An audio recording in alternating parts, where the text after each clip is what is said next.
Good morning all. ನಾನು ಅಮರೇಶ್ ಪೋತಾಳ್. ಮತ್ತೊಮ್ಮೆ ಎಲ್ರಿಗೂ ಅಮರ್ಸ್ ಕ್ಲಾಸಸ್ಗೆ ಸ್ವಾಗತ. ಇದು ಕ್ಲಾಸ್ ನಂಬರ್ 565 ಆಗುತ್ತೆ ಮತ್ತು ಜೂನ್ 2024 ಮೂರನೇ ಭಾಗದ ಪ್ರಮುಖ ಪ್ರಚಲಿತ ಘಟನೆಗಳನ್ನ ನೋಡ್ತಾ ಹೋಗೋಣ. ಸೊ ನೋಡ್ಬೋದು, ಒಂದ್ ಕಡೆ 4,000 ಡಾಲ್ಫಿನ್ಗಳ ಒಂದು ಗಣತಿಯಾಗಿದೆ. ಗಂಗಾ ಮತ್ತು ಅದರ ಉಪನದಿಗಳಲ್ಲಿ, ಗಂಗಾ ಅಂಡ್ ಇಟ್ಸ್ ಟ್ರಿಬ್ಯೂಟರೀಸ್ ಅಲ್ಲಿ 4,000ಕ್ಕಿಂತಲೂ ಹೆಚ್ಚಿನ ಡಾಲ್ಫಿನ್ಗಳು ಇದಾವೆ ಅಂತ ಒಂದು ಸರ್ವೆ ಹೇಳಿದೆ. ಗಣತಿ ಕಾರ್ಯ ನಡೆದಿದೆ. ಹಾಗಾದ್ರೆ ಪ್ರಾಜೆಕ್ಟ್ ಡಾಲ್ಫಿನ್ ಅಂದ್ರೆ ಏನು, ಅದ್ರ ಬಗ್ಗೆ ನೋಡ್ತಾ ಹೋಗೋಣ ಒಂದ್ ಕಡೆ. ಮತ್ತೊಂದ್ ಕಡೆ ಗ್ರೇಟ್ ಇಂಡಿಯನ್ ಬಸ್ಟರ್ಡ್ ಅಲ್ವಾ. ಸೊ ಗ್ರೇಟ್ ಇಂಡಿಯನ್ ಬಸ್ಟರ್ಡ್ ಅಂತಕ್ಕಂಥದ್ದು ಅತಿ ದೊಡ್ಡ ಒಂದು ಪಕ್ಷಿ ಆಗುತ್ತೆ. ಸೊ ನವಿಲಿಗಿಂತಲೂ ದೊಡ್ಡದಾಗಿರ್ತಕ್ಕಂಥ ಪಕ್ಷಿ. ಒಂದು ಕಾಲದಲ್ಲಿ ಭಾರತದ ರಾಷ್ಟ್ರೀಯ ಪಕ್ಷಿ ಆಗಿರ್ಬೇಕಾಗಿದ್ದಂತಹ ಪಕ್ಷಿ ಇವತ್ತು ಅಳಿವಿನ ಅಂಚಿಗೆ ಸಾಗಿದೆ. ಕೇವಲ 100-200 ಇಂತಹ ಗ್ರೇಟ್ ಇಂಡಿಯನ್ ಬಸ್ಟರ್ಡ್ಸ್ ಇವತ್ತು ಉಳಿದಿದ್ದಾವೆ. ಹಾಗಾದ್ರೆ ಅವುಗಳ ಗಣತಿ ಕೂಡ ರಾಜಸ್ಥಾನದಲ್ಲಿ ಆಗಿದೆ. ಹಾಗಾದ್ರೆ ಗ್ರೇಟ್ ಇಂಡಿಯನ್ ಬಸ್ಟರ್ಡ್, ಮತ್ತೊಂದು ಕಡೆ ಡಾಲ್ಫಿನ್ಗಳು. ಗ್ರೇಟ್ ಇಂಡಿಯನ್ ಬಸ್ಟರ್ಡ್ ಉಳಿವಿಗಾಗಿ ಕೇಂದ್ರ ಸರ್ಕಾರ ಸ್ಪೀಸೀಸ್ ರಿಕವರಿ ಪ್ರೋಗ್ರಾಮ್ ಅಡಿಯಲ್ಲಿ 3 ಪಕ್ಷಿ ಪ್ರಭೇದಗಳ ಉಳಿವಿಗೆ ಕಾರ್ಯಕ್ರಮಗಳನ್ನು ತಂದಿತ್ತು. ಅದರಲ್ಲಿ GIB ಅಥವಾ ಗ್ರೇಟ್ ಇಂಡಿಯನ್ ಬಸ್ಟರ್ಡ್ ಒಂದಾದ್ರೆ, ಮತ್ತೊಂದು ಬೆಂಗಾಲ್ ಫ್ಲೋರಿಕನ್, ಮತ್ತೊಂದು ಕೋರಿ ಬಸ್ಟರ್ಡ್ ಅಂತೇನೋ ಬರುತ್ತೆ. ಹೀಗೆ ಸೊ ಅದ್ರ ಬಗ್ಗೆ ಕೂಡ ನೋಡ್ತಾ ಹೋಗೋಣ ಇವತ್ತು. ಆಸ್ ಯೂಶುವಲ್ ಸುಮಾರು 15 ಪ್ರಮುಖ ಪ್ರಚಲಿತ ಘಟನೆಗಳ ಒಂದು ಡಿಸ್ಕಷನ್ ಅನ್ನ ಈ ಒಂದು ಜೂನ್ 2024 ಪಾರ್ಟ್ 3 ಅಲ್ಲಿ ಮಾಡ್ತಾ ಹೋಗ್ತೀವಿ, ಕ್ಲಾಸ್ ನಂಬರ್ 565. ಸೊ ಒಂದ್ ಕಡೆ ನಾವು ಸುಪ್ರೀಂ ಕೋರ್ಟ್ ನ ಲ್ಯಾಂಡ್ ಮಾರ್ಕ್ ಜಡ್ಜ್ಮೆಂಟ್ಸ್ ಗಳನ್ನ ನೋಡಿದ್ವಿ ಪಾರ್ಟ್ 1 ಅಲ್ಲಿ. ಸೊ ಪ್ರಮುಖವಾಗಿರ್ತಕ್ಕಂಥ ತೀರ್ಪುಗಳು, ಸುಪ್ರೀಂ ಕೋರ್ಟ್ ನ ತೀರ್ಪುಗಳೇನಿದಾವೆ, ಸೊ ಅದು ಯಾವ್ಯಾವ ಕೇಸಲ್ಲಿ ಬಂದವು, ಸಿದ್ಧಾಂತಗಳು ಅಥವಾ ಡಾಕ್ಟ್ರೈನ್ಸ್ ಅಂತ ಕರೀತಾರೆ, ಸೊ ಅದನ್ನು ಕೂಡ ನೋಡಿದ್ವಿ. ಸೊ ಮತ್ತು ಹಳೆಯ ಪ್ರಶ್ನೆ ಪತ್ರಿಕೆಗಳು ಅಥವಾ ಇತ್ತೀಚಿನ KPSC ನಡೆಸಿರ್ತಕ್ಕಂಥ ವಿವಿಧ ಪರೀಕ್ಷೆಗಳಲ್ಲಿ ಈ ಲ್ಯಾಂಡ್ ಮಾರ್ಕ್ ಜಡ್ಜ್ಮೆಂಟ್ಸ್ ಮೇಲೆ ಪ್ರಶ್ನೆಗಳು ಯಾವ ರೀತಿಯಾಗಿ ಬಂದಿದ್ವು ಅಂತ ನಾವು ಪಾರ್ಟ್ 1 ಅಲ್ಲಿ ನೋಡಿದ್ವಿ. ಅದೇ ರೀತಿಯಾಗಿ part 2 class number 558, part 3 class number 560, part 4 class number 561 ಅಲ್ಲಿ ನೋಡಿದ್ವಿ. ಓಕೆ. ಸೊ ಮತ್ತೊಂದು ಕಡೆ ಸೈನ್ಸ್ ಅಂಡ್ ಟೆಕ್. ಈಗ ಎಕ್ಸಾಮ್ಸ್ ಹತ್ರ ಬರ್ತಾ ಇದ್ದೇವೆ. ಸೈನ್ಸ್ ಅಂಡ್ ಟೆಕ್ ಕೂಡ ಒಂದಷ್ಟು ರಿವಿಷನ್ ಮಾಡ್ಬೇಕನ್ನೋ ಉದ್ದೇಶದಿಂದ ಕ್ಲಾಸ್ ನಂಬರ್ 548 ಅಲ್ಲಿ ಚಂದ್ರಯಾನದ ಬಗ್ಗೆ, 549 ಅಲ್ಲಿ ಆದಿತ್ಯಯಾನದ ಬಗ್ಗೆ ಮತ್ತು ಎಕ್ಸ್ಪೋಸ್ಯಾಟ್ ಅನ್ನುವ ಒಂದು ಪ್ರಾಜೆಕ್ಟ್ ಬಗ್ಗೆ, ಜೊತೆಗೆ ನಿಸಾರ್ ಸ್ಯಾಟಲೈಟ್ ಮತ್ತು ಅಂತಾರಾಷ್ಟ್ರೀಯ ಬಾಹ್ಯಾಕಾಶ ಒಂದು ಏನಂತೀವಿ ಇಂಟರ್ನ್ಯಾಷನಲ್ ಸ್ಪೇಸ್ ಸ್ಟೇಷನ್ ಅಲ್ವಾ, ಸೊ ಅದ್ರ ಬಗ್ಗೆ ಮತ್ತು ಗಗನಯಾನ ಸಮುದ್ರಯಾನ, ಅದ್ರ ಬಗ್ಗೆ ಮತ್ತಷ್ಟು ಡೀಟೇಲ್ಸ್ ಬೇಕಂದ್ರೆ ಆ ಕ್ಲಾಸ್ ನಂಬರ್ ಹೋಗಿ ನೋಡಿ ಅಂತ ಹೇಳ್ತಾ. ಸೊ ಮತ್ತೊಂದು ಕಡೆ ಕಾನ್ಸ್ಟಿಟ್ಯೂಷನಲ್ ಅಮೆಂಡ್ಮೆಂಟ್ಸ್, ಭಾರತದ ಸಂವಿಧಾನಕ್ಕೆ ತಂದಿರತಕ್ಕಂಥ ತಿದ್ದುಪಡಿಗಳ ಮೇಲೆ ಪ್ರತಿ ಪರೀಕ್ಷೆಯಲ್ಲೂ ಕೂಡ ಕೇಳ್ತಾ ಹೋಗ್ತಾ ಇದ್ರು. ಸೊ ನಿನ್ನೆ ನಡೆದಿರ್ತಕ್ಕಂಥ IAS ಪರೀಕ್ಷೆಯಲ್ಲೂ ಕೂಡ ಕಾನ್ಸ್ಟಿಟ್ಯೂಷನಲ್ ಅಮೆಂಡ್ಮೆಂಟ್ಸ್ ಮೇಲೆ ಪ್ರಶ್ನೆಗಳು ಬಂದಿದ್ದಾವೆ, ನಿಮ್ಗೆ ಗೊತ್ತಿರುತ್ತೆ already. So part 1, part 2, part 3, part 4, part 5 ವರೆಗೂ 1ರಿಂದ 106ನೇ ಸಂವಿಧಾನ ತಿದ್ದುಪಡಿವರೆಗೂ ಕಂಪ್ಲೀಟ್ ಆಗಿ ಡಿಸ್ಕಷನ್ ಅನ್ನು ಮಾಡಿದ್ದೀನಿ. ಯಾರಿಗೆ ಸಾಧ್ಯ ಇದೆ ಹೋಗಿ ನೋಡ್ಬೋದು ಅಂತ ಹೇಳ್ತಾ ಇವತ್ತು ನಾವು ಜೂನ್ 2024 ಮೂರನೇ ಭಾಗದ ಪ್ರಮುಖ ಪ್ರಚಲಿತ ಘಟನೆಗಳನ್ನ ಡಿಸ್ಕಷನ್ ಮಾಡ್ತಾ ಇದ್ದೀವಿ. ಸೊ ಇಲ್ಲಿ ನನ್ನ ಒಂದಷ್ಟು ಕಿರುಪರಿಚಯ ಕೂಡ ಇದೆ. ಮತ್ತೆ ಯಾರಾದ್ರೂ ಯೂಟ್ಯೂಬ್ ಚಾನಲ್ಗೆ ಜಾಯ್ನ್ ಆಗಿಲ್ಲ ಅಂದ್ರೆ ಜಾಯ್ನ್ ಆಗ್ಬೋದು. ಟೆಲಿಗ್ರಾಮ್ ಚಾನಲ್ಗೆ ಜಾಯ್ನ್ ಆಗಿಲ್ಲ ಅಂದ್ರೆ ಅದರ ಲಿಂಕ್ ಅನ್ನು ಡಿಸ್ಕ್ರಿಪ್ಷನ್ ಬಾಕ್ಸ್ ಅಲ್ಲಿ ಕೂಡ ಕೊಟ್ಟಿದ್ದೀನಿ. ಯಾರಿಗೆ ಸಾಧ್ಯ ಇದೆ ಅವ್ರು ಹುಡುಕಿ ಹೋಗಿ ನೋಡಿ ಜಾಯ್ನ್ ಆಗಿ ಅಂತ ಹೇಳ್ತಾ. ಸೊ ಕರೆಂಟ್ ಅಫೇರ್ಸ್ 2023 ಜನವರಿಯಿಂದ ನೋಡಿದ್ರೆ ಒಳ್ಳೇದು. ಇಲ್ಲ ಸರ್ ನಮಗೆ ಸಮಯ ಇಲ್ಲ ಅಂದ್ರೆ ಜೂನ್ 2023 ಆದ್ರೂ ನೋಡಿ ಅಂತ ಹೇಳ್ತಾ. ಸೊ ಈಗ ಮತ್ತೆ ಜೂನ್ 2024 ಕೂಡ ಕರೆಂಟ್ ಅಫೇರ್ಸ್ ಅನ್ನು ಮಾಡ್ತಾ ಇದೀವಿ. ಮತ್ತೊಂದ್ ಕಡೆ ಬಜೆಟ್ ಇದೆ, ಎಕನಾಮಿಕ್ ಸರ್ವೆ ಇದೆ, ಇವೆಲ್ಲವೂ ಕೂಡ ನಿಮ್ಮ ಮುಂದಿನ ಪರೀಕ್ಷೆಗಳಿಗೆ ಯೂಸ್ ಆಗ್ತವೆ. ಗ್ರೂಪ್ C ಲೆವೆಲ್ ಎಕ್ಸಾಮ್ಗೆ, PDO, KEA BA ಎಕ್ಸಾಮ್ಸ್ಗೆ ರೆಡಿ ಆಗ್ತಾ ಇದ್ರೆ ಕಂಪ್ಯೂಟರ್ ಪ್ರಶ್ನೆಗಳ ಮೇಲೆ ಕೂಡ ಸಾಲ್ವ್ ಮಾಡಿದ್ದೀನಿ, ಹೋಗಿ ನೋಡಿ. ಮತ್ತು GK ಪೇಪರ್, ಸಾಲ್ವಿಂಗ್ ಪೇಪರ್ ಕೂಡ ಇದಾವೆ. ಸೊ ಯಾರಿಗೆ ಸಾಧ್ಯ ಇದೆ ಸೊ ಆ ಎಲ್ಲ ವಿಡಿಯೋಸ್ ಅನ್ನ ನೋಡಿ ಅಂತ ಹೇಳ್ತಾ, ಜೊತೆಗೆ ನಮ್ಮ ಅಮರ್ಸ್ ಕ್ಲಾಸಸ್ಗೆ ಜಾಯ್ನ್ ಆಗ್ಬೇಕಂದ್ರೆ ಇಲ್ಲಿ ಜಾಯಿನ್ ಬಟನ್ ಇದೆ. ಏನೇ ಇಶ್ಯೂ ಬಂದರೂ ಕೂಡ amaresh.potnal@gmail.comಗೆ ನೀವು ಇಮೇಲ್ ಅನ್ನು ಕಳಿಸಿ ವಿತ್ ಯುವರ್ ಫೋನ್ ನಂಬರ್. ನಾವೇ ನಿಮ್ಮನ್ನು ಕಾಂಟ್ಯಾಕ್ಟ್ ಮಾಡೋ ಪ್ರಯತ್ನವನ್ನು ಮಾಡ್ತೀವಿ ಅಂತ ಹೇಳ್ತಾ. ಸೊ ಜಾಯಿನ್ ಮೇಲೆ ಕ್ಲಿಕ್ ಮಾಡಿ ಅಮರ್ಸ್ ಡೈಮಂಡ್ ಕ್ಲಾಸಸ್ಗೆ ಜಾಯ್ನ್ ಆಗೋ ಮೂಲಕ ಎಲ್ಲ ವಿಡಿಯೋಗಳನ್ನು ಕೂಡ ನೋಡ್ಬೋದು ಅಂತ ಹೇಳ್ತಾ.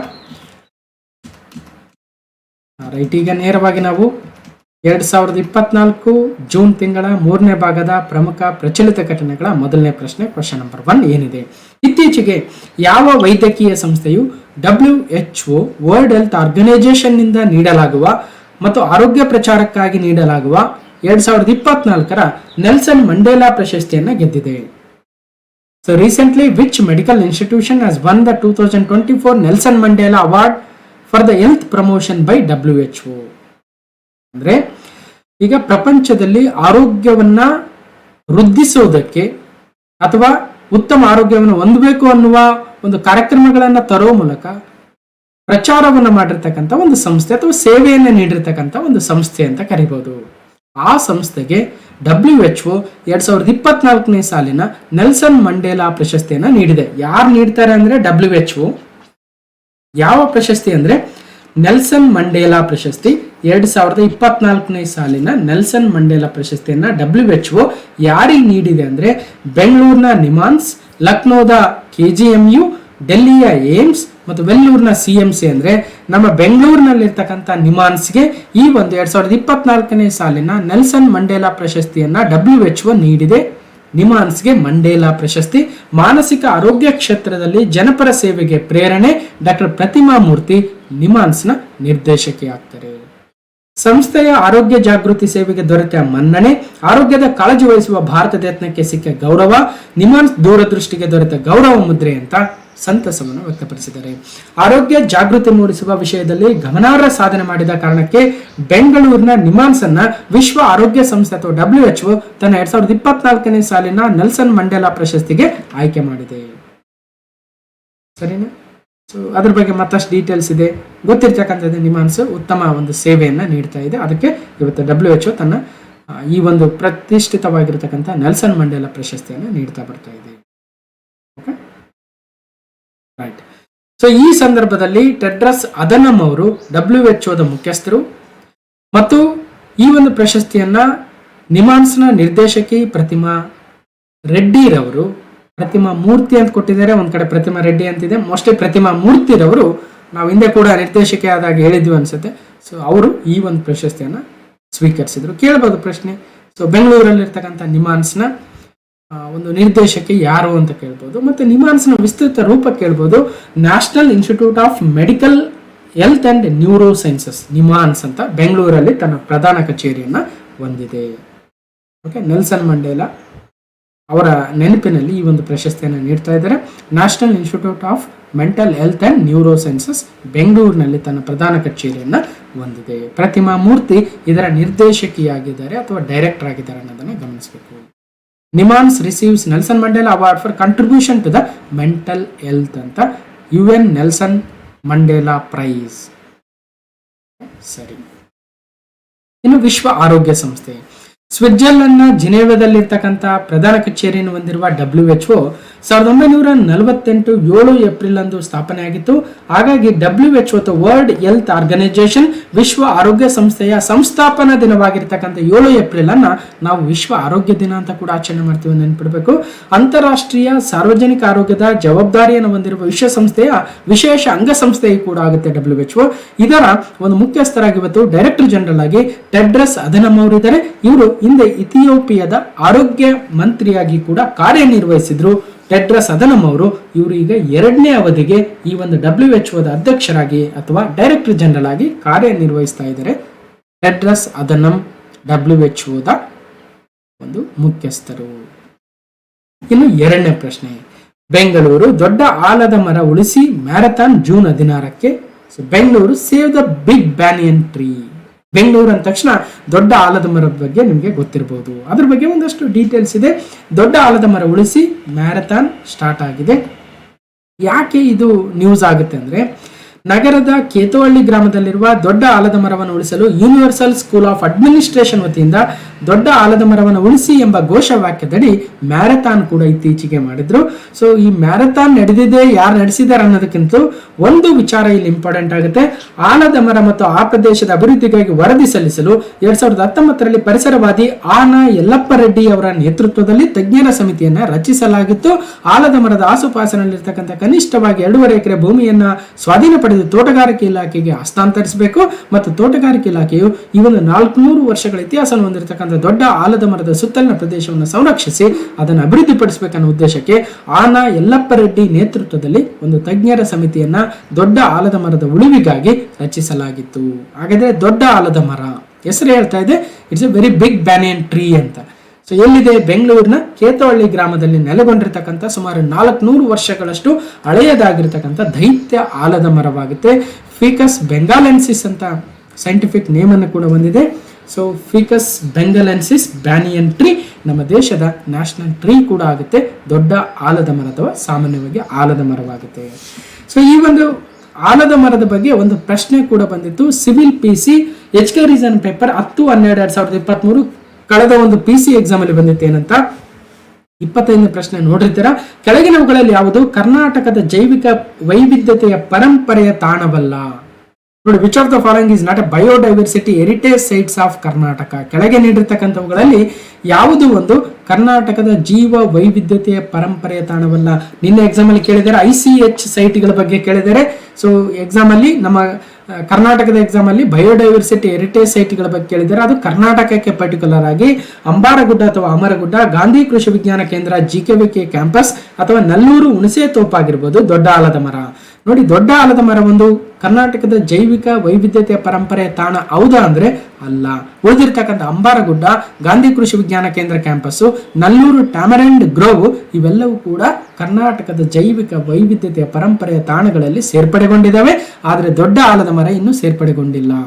ಆದರೂ ಕೂಡ ಇದು ಸುದ್ದಿಯಲ್ಲಿದೆ ಅನ್ನೋದನ್ನ ನಾವು ಗಮನಿಸಬೇಕು. ಎಲ್ಲಿದೆ, ಅದರ ವಿಶೇಷತೆ ಏನು ಅನ್ನೋದನ್ನ ತಿಳ್ಕೊಬೇಕಾಗುತ್ತೆ. ಎಕ್ಸಾಮ್ ಅಲ್ಲಿ ಪ್ರಶ್ನೆಗಳಾಗಿ ಬರ್ತಾ ಇದೆ. ಹಾಗಾದ್ರೆ ಕರ್ನಾಟಕದ ಜೀವ ವೈವಿಧ್ಯತೆಯ ಪರಂಪರೆಯ ತಾಣಗಳು ಯಾವ್ಯಾವು? Biodiversity heritage sites of Karnataka ಯಾವ್ಯಾವ ಇದಾವೆ ಅಂತ ಕ್ಲಾಸ್ ನಂಬರ್ 422 ಅಲ್ಲಿ ಕಂಪ್ಲೀಟ್ ಆಗಿ ನಮ್ಮ ಕರ್ನಾಟಕದ 13 ಜೀವ ವೈವಿಧ್ಯತೆಯ ತಾಣಗಳ ಬಗ್ಗೆ ಕಂಪ್ಲೀಟ್ ಡಿಸ್ಕಷನ್ ಅನ್ನು ಮಾಡಿದ್ದೇನೆ. ಜೊತೆಗೆ ಬೇರೆ ಬೇರೆ ರಾಜ್ಯಗಳ ಜೀವ ವೈವಿಧ್ಯತೆಯ ತಾಣಗಳ ಬಗ್ಗೆ ಕೂಡ ಡಿಸ್ಕಷನ್ ಆಗಿದೆ. ಯಾರು ಸಾಧ್ಯ ಇದೆ 422 ಹೋಗಿ ನೋಡಬಹುದು. ನಲ್ಲೂರು ಹುಣಸೆತೋಪು ಬೆಂಗಳೂರು, ಚಿಕ್ಕಮಗಳೂರಿನ ಓಗ್ರೇಕನ್, ಬೆಂಗಳೂರಿನ GKVK, ಶಿವಮೊಗ್ಗದ ಅಂಬಾರಗುಡ್ಡ, ಉತ್ತರ ಕನ್ನಡದ ಮುಂಡಿಗೆ ಕೆರೆ, ಕೊಪ್ಪಳದ ಜೂರಿ ಬೆಟ್ಟ, ತುಮಕೂರಿನ ಸಿದ್ದರ ಬೆಟ್ಟ, ರಾಮನಗರದ ರಾಮನಗರ ಬೆಟ್ಟ, ಚಿಕ್ಕಮಗಳೂರಿನ ಚಿಕ್ಕಮಗಳೂರು ಬೆಟ್ಟ, ಕೋಲಾರದ ಅಂತರ್ಗಂಗೆ ಬೆಟ್ಟ, ಚಿಕ್ಕಬಳ್ಳಾಪುರದ ಆದಿನಾರಾಯಣ ಸ್ವಾಮಿ ಬೆಟ್ಟ, ಬೆಂಗಳೂರಿನ ಮಹಿಮಾರಂಗ ಬೆಟ್ಟ ಮತ್ತು ದಕ್ಷಿಣ ಕನ್ನಡದ ಉರುಂಬಿ. ಹೀಗೆ ಒಟ್ಟು 13 ತಾಣಗಳಿದಾವೆ. ಇದ್ರ ಬಗ್ಗೆ ಕಂಪ್ಲೀಟ್ ಡೀಟೇಲ್ಸ್ ಅನ್ನ ಕ್ಲಾಸ್ ನಂಬರ್ 422 ಅಲ್ಲಿ ಹೋಗಿ ನೋಡಬಹುದು. ಸೊ ಇನ್ನು question number 3, wild life Institute of India WII ಇತ್ತೀಚಿನ ವರದಿಯ ಪ್ರಕಾರ ಭಾರತದಲ್ಲಿ ಗರಿಷ್ಠ ಸಂಖ್ಯೆಯ ಗಂಗಾ ಡಾಲ್ಫಿನ್ಗಳನ್ನು ಹೊಂದಿರತಕ್ಕಂಥ ರಾಜ್ಯ ಯಾವುದು? According to the recent report by the Wildlife Institute of India, which state has maximum number of Gangetic dolphins in India? So dolphins ಅಂತ ಬಂದಾಗ ಭಾರತದಲ್ಲಿ ಗಂಗಾ ನದಿಯ ಡಾಲ್ಫಿನ್ಗಳನ್ನ ಕಾಣ್ತೀವಿ ಅಲ್ವಾ. ಹೀಗೆ ಗಂಗಾ ಮತ್ತು ಬ್ರಹ್ಮಪುತ್ರ ನದಿಯ ಉಪನದಿಗಳಲ್ಲಿ ಕಂಡು ಬರ್ತಕ್ಕಂಥ ಈ ಒಂದು ಗಂಗಾ ನದಿಯ ಡಾಲ್ಫಿನ್ಗಳನ್ನ ಇತ್ತೀಚೆಗೆ ಒಂದು ವರದಿ ಎಷ್ಟಿದಾವೆ ಅಂತ ಕೊಟ್ಟಿದ್ದಾರೆ. ಅದು ಯಾವ ಒಂದು ಸಂಸ್ಥೆ ಅಂದ್ರೆ wild life Institute of India WII ಇದವರು. ಹಾಗಾದ್ರೆ ಯಾವ ರಾಜ್ಯದಲ್ಲಿ ಅತಿ ಹೆಚ್ಚಿನ ಗಂಗಾ ನದಿಯ ಡಾಲ್ಫಿನ್ಗಳನ್ನ ಕಾಣ್ತೀವಿ? ಸೊ ಉತ್ತರಾಖಂಡ, ಉತ್ತರ ಪ್ರದೇಶ, ಬಿಹಾರ ಮತ್ತು ಮಧ್ಯಪ್ರದೇಶ. ಅಂದ್ರೆ ಉತ್ತರ ಪ್ರದೇಶದಲ್ಲಿ ಅತಿ ಹೆಚ್ಚು ಗಂಗಾ ನದಿಯ ಡಾಲ್ಫಿನ್ಗಳನ್ನ ಇತ್ತೀಚೆಗೆ ಪತ್ತೆ ಹಚ್ಚಲಾಗಿದೆ. So Indian wild life institute claims the presence of 4000 dolphins in Ganga and it's tributaries ಅಥವಾ ಗಂಗಾ ಅಂಡ್ ಇಟ್ಸ್ ಉಪನದಿಗಳು ಅಲ್ವಾ. ಸೊ ಇಲ್ಲಿ ಏನಾಗ್ತಾ ಇದೆ, ಗಂಗಾ ಮತ್ತು ಅದರ ಉಪನದಿಗಳು ಹರಿತಕ್ಕಂತ ಒಂದು ನೀರಿನಲ್ಲಿ ಸೊ ಡಾಲ್ಫಿನ್ಗಳು ಕಂಡು ಬರ್ತವೆ. ಅವುಗಳನ್ನ ನಾವು ಗಂಗಾಟಿಕ್ ಡಾಲ್ಫಿನ್ಸ್ ಅಂತ ಕರಿತೀವಿ. ಅಂತಹ ಸುಮಾರು 4000 ಡಾಲ್ಫಿನ್ಗಳು ಇವತ್ತು ಗಂಗಾ ಮತ್ತು ಅದರ ಉಪನದಿಗಳಲ್ಲಿ ಕಂಡು ಬಂದಿದ್ದೇವೆ ಅಂತ wild life Institute of India ಹೇಳಿದೆ. ಅದರಲ್ಲೂ ಪ್ರಮುಖವಾಗಿ ಈ 4000ದಲ್ಲಿ ಸುಮಾರು 2000ಕ್ಕೂ ಹೆಚ್ಚಿನ ಒಂದು ಡಾಲ್ಫಿನ್ಗಳು ಉತ್ತರ ಪ್ರದೇಶದ ಭಾಗದಲ್ಲಿ ಬರುವ ಗಂಗಾ ನದಿಯಲ್ಲಿ ಕಂಡು ಬರ್ತಾ ಇದೆ ಅಂತ ಹೇಳ್ತಿದ್ರೆ. ಅದರಲ್ಲೂ ಕೂಡ ಚಂಬಲ್ ರಿವರ್ ಅಲ್ಲಾಗಿರ್ಬೋದು ಅಥವಾ ಇನ್ನಿತರ ಉಪನದಿಗಳಲ್ಲಿ ಕೂಡ ಹೆಚ್ಚಾಗಿ ಕಂಡು ಬರ್ತಾ ಇದ್ದಾವೆ. ಹಾಗಾಗಿ ಸುದ್ದಿಯಲ್ಲಿದೆ. ಇದೊಂದು ಬಹಳ ಉಳಿಸಬೇಕಾಗಿರ್ತಕ್ಕಂಥ ಪ್ರಾಣಿ ಪ್ರಭೇದವೂ ಕೂಡ ಆಗುತ್ತೆ. ಅದಕ್ಕೋಸ್ಕರ ಸರ್ಕಾರ ಪ್ರಾಜೆಕ್ಟ್ ಡಾಲ್ಫಿನ್ ಅಂತಕ್ಕಂಥ ಒಂದು ಪ್ರಾಜೆಕ್ಟ್ ಅನ್ನು ಕೂಡ ಪ್ರಾಜೆಕ್ಟ್ ಟೈಗರ್, ಪ್ರಾಜೆಕ್ಟ್ ಎಲಿಫೆಂಟ್ ರೀತಿಯಲ್ಲಿ ತಂದಿದೆ ಅನ್ನೋದನ್ನು ಕೂಡ ಗಮನಿಸಬೇಕು. ಸೊ ಇದರ ಪ್ರಕಾರ ಅಂದ್ರೆ ವೈಲ್ಡ್ ಲೈಫ್ ಇನ್ಸ್ಟಿಟ್ಯೂಟ್ ಆಫ್ ಇಂಡಿಯಾದ ಪ್ರಕಾರ ಸುಮಾರು 4000 ಡಾಲ್ಫಿನ್ಗಳು ಗಂಗಾ ಮತ್ತು ಅದರ ಉಪನದಿಗಳಲ್ಲಿ ವಾಸಿಸ್ತಾ ಇದ್ದಾವೆ. ಉತ್ತರ ಪ್ರದೇಶದಲ್ಲಿ ಸರಿಸುಮಾರು 2000 ಡಾಲ್ಫಿನ್ಗಳು ಕಂಡು ಬರ್ತಾ ಇದ್ದಾವೆ. ಈ ಡಾಲ್ಫಿನ್ಗಳನ್ನ ರಕ್ಷಿಸಲು ಉತ್ತರ ಪ್ರದೇಶ ಸರ್ಕಾರ ಚಂಬಲ್ನಲ್ಲಿ ಡಾಲ್ಫಿನ್ ಅಭಯಾರಣ್ಯವನ್ನು ಕೂಡ ಘೋಷಣೆ ಮಾಡಿತ್ತು. ಅಲ್ಲಿ ಇವತ್ತು 111 ಡಾಲ್ಫಿನ್ಗಳು ಕೂಡ ದಾಖಲೆ ಆಗಿದ್ದಾವೆ ಅಂತ. ಪ್ರಧಾನಿ ಮೋದಿ ಅವರು ಈ ಅಳಿವಿನಂಚಿನಲ್ಲಿರ್ತಕ್ಕಂತಹ ಪ್ರಾಣಿಯನ್ನ ಉಳಿಸೋದಕ್ಕೆ ಪ್ರಾಜೆಕ್ಟ್ ಡಾಲ್ಫಿನ್ ಅನ್ನು ತಂದಿದ್ರು. ಅಂದಿನಿಂದ ಬಹಳ ಸುದ್ದಿಯಲ್ಲಿದೆ ಪ್ರಾಜೆಕ್ಟ್ ಡಾಲ್ಫಿನ್, ನೆನ್ಪಿಡ್ಬೇಕು. So national Chambal sanctuary, national Chambal gharial wildlife sanctuary ಅಂತ ಕೂಡ ಕರಿತೀವಿ. ಇದು ಮಧ್ಯಪ್ರದೇಶದಲ್ಲೂ ಬರುತ್ತೆ. ಜೊತೆಗೆ ಈ ಚಂಬಲ್ ಸ್ಯಾಂಚುರಿದು ಒಂದು ಬಾರ್ಡರ್ ಅಲ್ಲಿ ಬರುತ್ತೆ, ಅದಕ್ಕೋಸ್ಕರ ಬಹಳ ಫೇಮಸ್ ಆಗಿದೆ. ಈವನ್ ಉತ್ತರ ಪ್ರದೇಶ, ಮಧ್ಯಪ್ರದೇಶ, ಮೋಸ್ಟ್ಲಿ ಇನ್ನೊಂದು ರಾಜ್ಯದ ಯಾವುದೋ ಒಂದು ಬಾರ್ಡರ್ ಅಲ್ಲಿ ಕೂಡ ಬರುತ್ತೆ ಅನ್ನೋದನ್ನ ಗಮನಿಸಬೇಕಾಗುತ್ತೆ. ಅಂದ್ರೆ ಅದು ನದಿ ಹರಿಯುವ ಒಂದು ಪ್ರದೇಶವನ್ನು ಇಲ್ಲಿ ಪರಿಗಣನೆಗೆ ತೆಗೆದುಕೊಳ್ತಾರೆ. ಪ್ರಾಜೆಕ್ಟ್ ಡಾಲ್ಫಿನ್ ಬಗ್ಗೆ ವೈಲ್ಡ್ ಲೈಫ್ ಇನ್ಸ್ಟಿಟ್ಯೂಟ್ ಆಫ್ ಇಂಡಿಯಾದ ಬಗ್ಗೆ ಮತ್ತಷ್ಟು ಡೀಟೇಲ್ಸ್ ಕೂಡ ಇಲ್ಲಿದೆ. ಇಲ್ಲಿ ಪ್ರಾಜೆಕ್ಟ್ ಗ್ಯಾಂಗಸ್ ರಿವರ್ ಡಾಲ್ಫಿನ್ ಅಂತ ತಂದಿದ್ರು. ಇದರ ಉದ್ದೇಶ ಎಂಡೇಂಜರ್ಡ್ ಆಗಿರ್ತಕ್ಕಂಥ, ಅಳಿವಿನ ಅಂಚಿನಲ್ಲಿ ಇರ್ತಕ್ಕಂಥದ್ದು ನಮ್ಮ ಗ್ಯಾಂಗಸ್ ರಿವರ್ ಡಾಲ್ಫಿನ್. ಅದಕ್ಕೋಸ್ಕರ IUCN ರೆಡ್ ಲಿಸ್ಟ್ ಅಲ್ಲಿ ನೋಡಬಹುದು. ಒಂದು ಎಕ್ಸ್ಟಿಂಕ್ಟ್, ಮತ್ತೊಂದು extinct in the wild, critically endangered, vulnerable, nearly threatened, least concerned, ಹೀಗೆ ವಿವಿಧ ಕೆಟಗರಿಗಳಲ್ಲಿ ನಾವು ಈ ಒಂದು IUCN ಪ್ರತಿಯೊಂದು ಪ್ರಭೇದವನ್ನ ಲಿಸ್ಟ್ ಮಾಡ್ತಾ ಹೋಗುತ್ತೆ. ಅಂತಹ IUCN ರೆಡ್ ಲಿಸ್ಟ್ ಅಲ್ಲಿ ಗ್ಯಾಂಗಸ್ ರಿವರ್ ಡಾಲ್ಫಿನ್ ಯಾವ ಕೆಟಗರಿಯಲ್ಲಿ ಇದೆ ಅಂದ್ರೆ ಎಂಡೇಂಜರ್ಡ್ ಆಗಿದೆ ಅಥವಾ ಅಳಿವಿನಂಚಿನಲ್ಲಿದೆ ಅನ್ನೋದನ್ನ ಗಮನಿಸಬೇಕಾಗುತ್ತೆ. ಇದು ಗಂಗಾ ನದಿಯ ಡಾಲ್ಫಿನ್ ಅಂತಕ್ಕಂಥದ್ದು ನಮ್ಮ ಭಾರತ, ನೇಪಾಳ, ಬಾಂಗ್ಲಾದೇಶದ ಗಂಗಾ ಮತ್ತು ಬ್ರಹ್ಮಪುತ್ರ ನದಿಗಳಲ್ಲಿ ಕಂಡು ಬರ್ತಾ ಇದ್ದು, ಇದನ್ನ ಭಾರತದ ರಾಷ್ಟ್ರೀಯ ಜಲವಾಸಿ ಪ್ರಾಣಿ ಅಥವಾ ನ್ಯಾಷನಲ್ ಅಕ್ವಾಟಿಕ್ ಆನಿಮಲ್ ಅಂತ 2009ರಲ್ಲಿಯೇ ಘೋಷಣೆ ಮಾಡಲಾಗಿದೆ. ಗ್ಯಾಂಗಸ್ ರಿವರ್ ಡಾಲ್ಫಿನ್ ಭಾರತದ ನ್ಯಾಷನಲ್ ಅಕ್ವಾಟಿಕ್ ಆನಿಮಲ್, ರಾಷ್ಟ್ರೀಯ ಜಲವಾಸಿ ಪ್ರಾಣಿ ಅನ್ನೋದನ್ನು ಗಮನಿಸಬೇಕು. ಬಿಹಾರದ ಸುಲ್ತಾನ್ಗಂಜ್, ಕಹಲ್ಗಾಂವ್ ನಡುವಿನ ಗಂಗಾ ನದಿಯ ಪ್ರದೇಶವನ್ನು ದೇಶದ ಮೊದಲ ಡಾಲ್ಫಿನ್ ಸಂರಕ್ಷಿತ ಪ್ರದೇಶವನ್ನಾಗಿ ಸ್ಥಾಪಿಸಲಾಗಿದ್ದು, ವಿಕ್ರಮ್ಶಿಲಾ ಗ್ಯಾಂಗೆಟಿಕ್ ಡಾಲ್ಫಿನ್ ಅಭಯಾರಣ್ಯ ಅಂತ ಕೂಡ ಹೆಸರಿಸಲಾಗಿದೆ. Vikramshila Gangetic dolphin sanctuary for the dolphin conservation ಅನ್ನೋದನ್ನು ಕೂಡ ಗಮನಿಸಬೇಕು. ಬಿಹಾರದ ಸುಲ್ತಾನ್ಗಂಜಿಂದ ಕಹಲಾಗಾಂವ್ ವರೆಗೂ ಇರತಕ್ಕಂಥ ಗಂಗಾ ನದಿಯ ಪ್ರದೇಶವನ್ನ ದೇಶದಲ್ಲಿಯೇ ಮೊಟ್ಟ ಮೊದಲ ಡಾಲ್ಫಿನ್ ಸಂರಕ್ಷಿತ ಪ್ರದೇಶ ಅಂತ ಮಾಡಿದ್ದಾರೆ. ಅದನ್ನ ವಿಕ್ರಮ್ಶಿಲಾ Gangetic dolphin wild life sanctuary ಅಂತ ಕೂಡ ಘೋಷಣೆ ಮಾಡಲಾಗಿದೆ. ಜೊತೆಗೆ ಚಂಬಲ್ ಸ್ಯಾಂಚುರಿಯನ್ನು ಕೂಡ ಇದೇ ಒಂದು ಗರಿಯಲ್ಗಳ ಮತ್ತು ಗರಿಯಲ್ ಅಂತಕ್ಕಂಥ ಒಂದು ರೀತಿಯ so it's A crocodile kind of thing ಆಗುತ್ತೆ. ಸೊ ಒಂದು ಆನಿಮಲ್ಲು ಗರಿಯಲ್ಲು. ಸೊ ಅದೇ ತರ ನಮ್ಮ ಡಾಲ್ಫಿನ್ಗಳು ಕೂಡ ಅದೇ ನೀರಿನಲ್ಲಿ ಕಂಡು ಬರ್ತವೆ. ಹಾಗಾಗಿ ಅವೆಲ್ಲವುಗಳ ಉಳಿವಿಗಾಗಿ ಉತ್ತರ ಪ್ರದೇಶ ಸರ್ಕಾರ ನ್ಯಾಷನಲ್ ಚಂಬಲ್ ಸ್ಯಾಂಚುರಿಯನ್ನು ಕೂಡ ಘೋಷಣೆ ಕೂಡ ಮಾಡಿದೆ. ಉತ್ತರ ಪ್ರದೇಶ, ಈವನ್ ಮಧ್ಯಪ್ರದೇಶ ಇರಬೇಕು. ಓಕೆ, ಒಂದ್ಸಲ ಕನ್ಫರ್ಮ್ ಮಾಡ್ಕೊಂಡ್ರೆ. Next question number 4. ಇತ್ತೀಚೆಗೆ ಗಿಟಾನಸ್ ನೌಸೇಡಾ ಅವರು ಯಾವ ದೇಶದ ಅಧ್ಯಕ್ಷರಾಗಿ ಮರು ಆಯ್ಕೆಯಾಗಿದ್ದಾರೆ?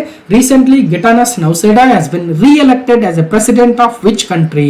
ಲಿಥುವೇನಿಯಾ, ಲಕ್ಸಂಬರ್ಗ್, ಕ್ರೊವೇಷಿಯಾ, ಬಲ್ಗೇರಿಯಾ ಅಂದ್ರೆ ಸೊ ಲಿಥುವೇನಿಯಾ ಅನ್ನುವ ದೇಶದ ಅಧ್ಯಕ್ಷರಾಗಿ ಮತ್ತೊಮ್ಮೆ ಆಯ್ಕೆಯಾಗಿದ್ದಾರೆ ಗಿಟಾನಸ್ ನೌಸೇಡಾ. ಹಾಗಾದ್ರೆ ಲಿಥುವೇನಿಯಾ ಎಲ್ಲಿ ಬರುತ್ತೆ? ಇದೊಂದು ಆಫ್ರಿಕಾ ದೇಶನ ಅಥವಾ ಅಮೆರಿಕ ದೇಶನ ಅಥವಾ ಯುರೋಪ್ ದೇಶನ ಅಥವಾ ಏಷ್ಯಾ ದೇಶನ? 1 ಪಾಯಿಂಟ್. ಹಾಗಾದ್ರೆ ಗಿಟಾನಸ್ ನೌಸೇಡಾ ಯಾವ ದೇಶದ ಅಧ್ಯಕ್ಷರಾಗಿ ಮರು ಆಯ್ಕೆಗೊಂಡಿದ್ದಾರೆ ಅಂದ್ರೆ ಲಿಥುವೇನಿಯಾ ಎನ್ನುವ ದೇಶದ ಅಧ್ಯಕ್ಷರಾಗಿ ಮತ್ತೊಮ್ಮೆ ಪ್ರೆಸಿಡೆನ್ಷಿಯಲ್ ಎಲೆಕ್ಷನ್ ಅಲ್ಲಿ ಗಿಟಾನಸ್ ನೌಸೇಡಾ ಅವರು ಮರು ಆಯ್ಕೆಗೊಂಡಿದ್ದಾರನ್ನ ಗಮನಿಸಬೇಕು. ಪ್ರೆಸಿಡೆಂಟ್ ಗಿಟಾನಸ್ ನೌಸೇಡಾ ಸೊ ರಿಪಬ್ಲಿಕ್ ಆಫ್ ಲಿಥುವೇನಿಯಾದ ಮತ್ತೊಮ್ಮೆ ಅಧ್ಯಕ್ಷರಾಗಿ ಆಯ್ಕೆಯಾಗಿದ್ದಾರೆ. ಮಾಜಿ ಬ್ಯಾಂಕ್ ಮುಖ್ಯಸ್ಥ ಅರ್ಥಶಾಸ್ತ್ರಜ್ಞ ಗಿಟಾನಸ್ ನೌಸೇಡಾ ಅವರು ಮತ್ತೊಮ್ಮೆ ಲಿಥುವೇನಿಯಾದ ಅಧ್ಯಕ್ಷರಾಗಿ ಮರು ಆಯ್ಕೆಯಾಗಿದ್ದಾರೆ. ಪ್ರಧಾನಮಂತ್ರಿ ಇಂಗ್ರಿಡಾ ಸಿಮೋನೆಟಿ ಅವರನ್ನ ಸೋಲಿಸಿದ್ದಾರೆ ಕೂಡ. ಹಾಗಾದ್ರೆ ಎಲ್ಲಿ ಬರುತ್ತೆ? ಲಿಥುವೇನಿಯಾ. ಇದನ್ನ ಬಾಲ್ಟಿಕ್ ಕಂಟ್ರಿ ಅಂತ ಕೂಡ ಕರಿತೀವಿ, ಲಿಥುವೇನಿಯಾ. ಸೊ ಇದು ಒಂದು ಯುರೋಪ್ ಕಂಟ್ರಿ ಆಗುತ್ತೆ. ಯುರೋಪ್ನ ಲಿಥುವೇನಿಯಾದ ರಾಜಧಾನಿ ವಿಲಿನಿಯಸ್ ಅಂತೆ. ವಿಲ್ನಿಯಸ್. ಸೊ ಮೋಸ್ಟ್ಲಿ ಕೇಳಲ್ಲ. ಏನ್ ಕೇಳಬಹುದು ಅಂದ್ರೆ ಇದು ಯಾವ ಖಂಡದಲ್ಲಿ ಬರುತ್ತೆ ಅಥವಾ ಇದರ ಅಧ್ಯಕ್ಷರು ಯಾರಾಗಿದ್ದಾರೆ ಅಥವಾ ಗಿಟಾನಸ್ ನೌಸೇಡಾ ಯಾವ ದೇಶದ ಅಧ್ಯಕ್ಷರಾಗಿ ಆಯ್ಕೆ ಆಗಿದ್ದಾರೆ. ಸೊ ಈ ರೀತಿ ಕೇಳಬಹುದು. ಸೊ ಹಾಗಾದ್ರೆ ಲಿಥುವೇನಿಯಾದ ಅಧ್ಯಕ್ಷರಾಗಿ ಗಿಟಾನಸ್ ನೌಸೇಡಾ ಮತ್ತು ಅಲ್ಲಿನ ಪ್ರಧಾನಮಂತ್ರಿ 17th prime minister of Lithuania Ingrida Simonyte ಅವರು. ಇನ್ನು ಕ್ವಶನ್ ನಂಬರ್ 5. ಇತ್ತೀಚೆಗೆ ಯಾವ ಭಾರತೀಯ ಬಾಹ್ಯಾಕಾಶ ಸ್ಟಾರ್ಟ್ಅಪ್ ಅಗ್ನಿಬಾಣ ಉಪಕಕ್ಷೆಯ ರಾಕೆಟ್ ಅನ್ನು ಯಶಸ್ವಿಯಾಗಿ ಉಡಾವಣೆ ಮಾಡಿದೆ? Recently which Indian space startup successfully launched Agnibaan sub orbital rocket? Agnibaan ಅಂತಕ್ಕಂಥದ್ದು ಒಂದು ಸಬ್ ಆರ್ಬಿಟಲ್ ರಾಕೆಟ್ ಆಗುತ್ತೆ, ಒಂದು ಉಪಕಕ್ಷೆಯ ರಾಕೆಟ್ ಆಗುತ್ತೆ. ಇದನ್ನ ಒಂದು ಸ್ಟಾರ್ಟ್ಅಪ್ ಸಕ್ಸಸ್ಫುಲ್ ಆಗಿ ಲಾಂಚ್ ಮಾಡಿದೆ. ಹಾಗಾದ್ರೆ ಯಾವ ಸ್ಟಾರ್ಟ್ಅಪ್, ಯಾವ ಒಂದು ನವೋದ್ಯಮವಾಗುತ್ತೆ ಅಂದ್ರೆ ಆಸ್ಟ್ರಗೇಟ್ ಲ್ಯಾಬ್ಸ್, ಬೆಲೆಟ್ರಿಕ್ಸ್ ಏರೋಸ್ಪೇಸ್, ಧ್ರುವ ಸ್ಪೇಸ್, ಅಗ್ನಿಕುಲಾ ಕಾಸ್ಮೋಸ್ ಅಂದ್ರೆ ಚೆನ್ನೈ ಮೂಲದ ಅಗ್ನಿಕುಲಾ ಕಾಸ್ಮೋಸ್ ಎನ್ನುವ ಸಂಸ್ಥೆಯು ಅಗ್ನಿಬಾಣ ಎಂಬುವ ಸಬಾರ್ಬಿಟಲ್ ರಾಕೆಟ್ ಅನ್ನ ಟೆಸ್ಟ್ ಮಾಡೋ ಮೂಲಕ ಸಕ್ಸಸ್ಫುಲ್ ಆಗಿ ಒಂದು ಪರೀಕ್ಷೆ ಮಾಡೋ ಮೂಲಕ ಇವತ್ತು ದಾಖಲೆಯನ್ನು ನಿರ್ಮಿಸಿದೆ. ಅಗ್ನಿಬಾಣ ರಾಕೆಟ್ ಪರೀಕ್ಷಾರ್ಥ ಪ್ರಯೋಗ ಯಶಸ್ವಿ. ಖಾಸಗಿ ನವೋದ್ಯಮ ಅಗ್ನಿಕುಲ ಕಾಸ್ಮೋಸ್ ರಾಕೆಟ್ನ ನಿರ್ಮಾಣ ಮಾಡಿದೆ ಅನ್ನೋದನ್ನ ಗಮನಿಸಬೇಕಾಗುತ್ತೆ. ಚೆನ್ನೈ ಮೂಲದ ಬಾಹ್ಯಾಕಾಶ ಕ್ಷೇತ್ರದ ನವೋದ್ಯಮ ಒಂದು ಸ್ಟಾರ್ಟ್ಅಪ್ ಅಗ್ನಿಕುಲ ಕಾಸ್ಮೋಸ್ ಅಭಿವೃದ್ಧಿಪಡಿಸಿರುವ ಸೆಮಿ ಕ್ರಯೋಜೆನಿಕ್ ಎಂಜಿನ್ ಹೊಂದಿರುವ ಅಗ್ನಿಬಾಣ ರಾಕೆಟ್ನ ಪರೀಕ್ಷಾರ್ಥ ಪ್ರಯೋಗವನ್ನ ಯಶಸ್ವಿಯಾಗಿ ನೆರವೇರಿಸಿದ್ದಾರೆ. ಶ್ರೀಹರಿಕೋಟದಲ್ಲಿರ್ತಕ್ಕಂಥ ತನ್ನದೇ ಆಗಿರುವ ಉಡಾವಣಾ ನೆಲೆಯಿಂದ ಈ ಒಂದು ಅಗ್ನಿಕುಲ ಕಾಸ್ಮೋಸ್ ಎನ್ನುವ ಸಂಸ್ಥೆಯು ರಾಕೆಟ್ ಅನ್ನು ಉಡ್ಡಯನ ಮಾಡಿತು. 3D ತಂತ್ರಜ್ಞಾನವನ್ನು ಬಳಸಿ ಅಗ್ನಿಕುಲ ಕಾಸ್ಮೋಸ್ ಈ ರಾಕೆಟ್ ಅನ್ನ ನಿರ್ಮಿಸಿದೆ. 3D ತಂತ್ರಜ್ಞಾನದಿಂದ ಗಮನಿಸಬೇಕು. ಮತ್ತು ಇಂತಹ 3D ತಂತ್ರಜ್ಞಾನದಿಂದ ರಾಕೆಟ್ ಅನ್ನು ಅಭಿವೃದ್ಧಿಪಡಿಸಿರುವ ಭಾರತದ ಖಾಸಗಿ ಕ್ಷೇತ್ರದ 2ನೇ ಸಂಸ್ಥೆ ಕೂಡ ಆಗ್ತಾ ಇದೆ ಅನ್ನೋದನ್ನ ಗಮನಿಸಬೇಕು. ಮೊದಲನೇ ಸಂಸ್ಥೆ ಹೈದರಾಬಾದ್ ಮೂಲದ ಸ್ಕೈರೂಟ್ ಏರೋಸ್ಪೇಸ್ ಕಂಪನಿ ಆಗಿತ್ತು. ಇದು ವಿಕ್ರಮ್ ಎಸ್ ಎನ್ನುವ ಸಬಾರ್ಬಿಟಲ್ ರಾಕೆಟ್ ಅನ್ನ 2022 ನವೆಂಬರ್ ಅಲ್ಲಿ ಉಡ್ಡಯನ ಮಾಡಿತ್ತು. ವಿಕ್ರಮ್ ಎಸ್ ಎನ್ನುವ ಸಬಾರ್ಬಿಟಲ್ ರಾಕೆಟ್ ಸ್ಕೈರೂಟ್ ಏರೋಸ್ಪೇಸ್ ಹೈದರಾಬಾದ್. ಮತ್ತೊಂದು ಕಡೆ ಅಗ್ನಿಕುಲ ಕಾಸ್ಮೋಸ್ ಅಗ್ನಿಬಾಣ ರಾಕೆಟ್ ಚೆನ್ನೈ ಮೂಲದ್ದು.